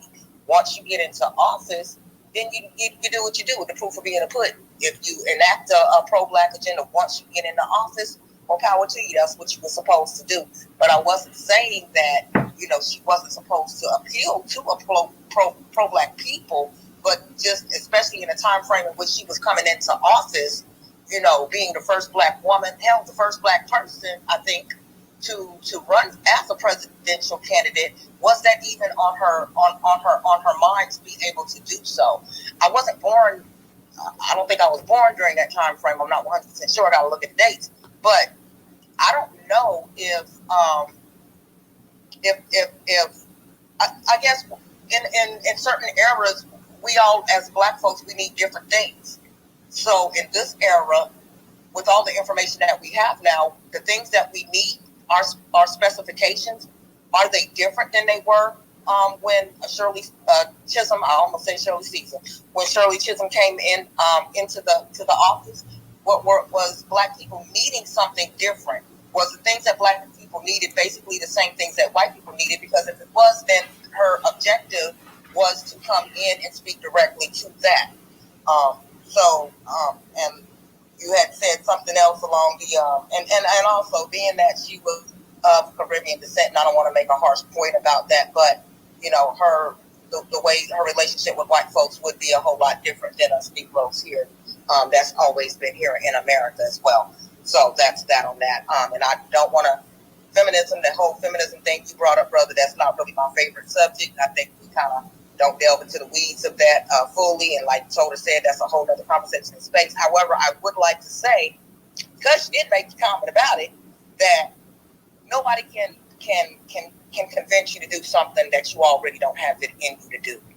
So people coming out and saying, okay, well, women, I think you should do A, B, and C. And if you don't already have it in your mind that you don't want to be a housewife, or you want a career, or A, B, and C, maybe somebody can confirm what you're saying, but nobody can convince you to leave your black family, destroy your black family, unless you already had it in you to do. And that goes not only for just the women, but it also goes to the men as well. So, and I'll leave that on that. Thank you, Newstoter, for the space. Brother, I'm glad you're back. We missed you. Thank you, Trouble. Glad to be back. Let me go ahead and get to Pressure, and then I'm going to get to Fahima, and we're going to wrap it up for the night. All right. So I'm going to continue beating this drum. And this is what I want. You know, everybody in here, you're black, you're my family. So, right. So, no, I don't want you to take this the wrong way. Trouble, I don't want you to take this the wrong way. No taxation. But I am going to counterpoint a point I know y'all guys touched on. Right? Check this out. We cannot continue to make excuses for black politicians, and I'll give you a quick reason. Right? So, news you brought up Reconstruction was a great point. That's a great point for me to start it. So, right? So, if you go back to Reconstruction, right? There were certain social ills that black people suffered right after Reconstruction. I'm not even counting slavery because you were a slave, so I don't even count that. So, started Reconstruction. Some of the social ills that black people suffered were denial of a proper education, denial of access to wealth, economic deprivation, and denial of access to medicine, right? So this was literally 165 years ago, right? So let's fast forward to Shirley Chisholm, right? And you already know where I'm going. You know some of the social ills that black people suffered when she was in power? Economic deprivation, denial of access to medicine, denial of a proper education, right? So when people in here keep making these points, oh, you can't you can't judge her through the 21st century lens, and you have to look at it in her time frame, and she was only working with what she could do, and you could only say this when you were running for a political office when you were black, and you have to play the game. I can tell you one thing. You know what was consistent? Black suffering. When are we going to quit making the excuse? If you keep making it, every politician, oh, they can only do this. Or Obama, he can only do, Kamal, she can only do this. Condoleezza Rice can only do this. Well, if they can only do this and black suffering remains the constant, goddamn it, I'm not voting for anybody. That's just that's how it's going to be. And so for someone to say, early, I forgot the brother's name. He's like, oh, Shirley Chisholm was a prodigy. You know who else was a prodigy? Ted Bundy. What does that mean? What does that mean that some black politician is a prodigy? How did that curb black suffering? And I'll mute up and listen. All right. Thank you, Pressure. Thank you. Let me go ahead and get to Fahima. Fahima, go ahead and unmute your mic. Yeah, well, first, again, I apologize for being out of order earlier. The other thing, I put several, not a lot, but I put several things in the Jumbotron, which are resources, the information about the documentary that Shirley Lynch did, Chisholm 72, her legislative record from the Library of Congress, and the information they have on her from the African American Museum. 2 quick points. I'm not going to rehash anything that I said before. George McGovern was the Democratic nominee in 1972.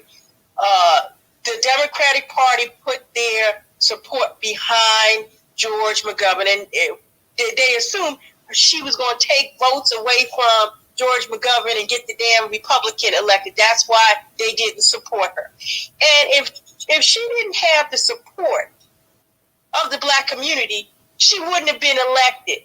The reason why her district, what happens is they do the census. This 1970 census determined what the population of her black community, and I went to school at Medgar Evers College before I went to Howard, so I'm familiar with her district. And Una Clark was her successor, and now you have Yvette Clark in that seat. The population grew in Brooklyn, and as a direct result of the 70 census, that's why her district. We're going through people changing districts right now today. But again, I would just, and I think Carl Mosley Braun was the only female black senator. She was from Chicago. And I'll just say, I put a number of resources in the Jumbotron. Please watch Shola Lynch. You might be able to see it free on YouTube. It was on PBS. It was a point of view documentary. Because I've heard a lot of things that were said that clearly are not true. She wouldn't have been elected if black people didn't support her. And it was community folks who supported her and gave money to her campaign to get her elected. The reason why the Democrats didn't support her, because she was so vocal and speaking out, and they felt that she was creating problems for them. And the Republican candidate was going to end up getting elected. But anyway, I put resources in the Jumbotron, the African American Museum, a legislative record from the Library of Congress, and the point of view documentary. You might be able to see it for free on YouTube. All right. Thank you, Fahim. I appreciate it. I definitely appreciate all the speakers tonight. DJ, you want to go ahead and say something? I know you've been in and out the space. Is it something you want to say before we get ready to close it out for the night? Okay. I don't think DJ's there. So on that note, y'all, appreciate everybody. Yeah, he's probably making a sandwich. Well, I went and got one, so you already know what's up. You ain't gonna get me that quick, you know what I'm saying? Hold on, switch it to this waffle real fast. You know what I'm saying? Be more codified, son. You know? But no, I ain't got nothing to say. I'm just listening to everybody else. I didn't really study Shirley Chisholm like that. You know what I mean? To be honest with you, so I don't got no ill will towards the woman, or you know, it is what it is. You know, and you know, as far as her being other, you know what I mean? You know, I agree with Black Pressure because he always the villain. That's my man, Texas in the building. But, you know, it's hard to even say or even make an opinion about what was really going on back there. We wasn't there, you know what I'm saying? Or, you know, we wasn't living her life or in her shoes, or what she might have been ostracized to have to actually move the needle or whatever which way she had to move it, you know what I'm saying? Now, we know she did do some good things, though, but was it all for the benefit of Black Americans or Black in general? Maybe not, you know what I'm saying? But at the end of the day, you know, some talking points was brought up. The way she moved, the way Marcus Garvey moved, you know what I'm saying? A lot of these other folks that come from other parts of the world that are Black, fingers up, quote unquote, you're just going to have to start gatekeeping Black American culture moving forward and not let anyone else in that, and not even say let them in. Hey, look, you better understand what it means to be Black here in this country, because a lot of folks that come from other parts of the world, you know what I'm saying, the diaspora, they don't know they should identify as Black when they come in. So, you know, to each his own, I guess, you know, but everybody says some dope stuff, but, you know, good night, dudes. One love. All right. And on that note, guys, we'll be back tomorrow night at 8 p.m. Eastern Standard Time here on Twitter or X, whatever it is now, and 8:10 probably over there on YouTube, guys. So shout out to all of the speakers, the co-hosts, and everybody else that participated tonight. We'll be getting it in tomorrow night, guys. So we'll see you, everybody. Have a good night. Peace. Be safe. See you tomorrow night. Peace, family.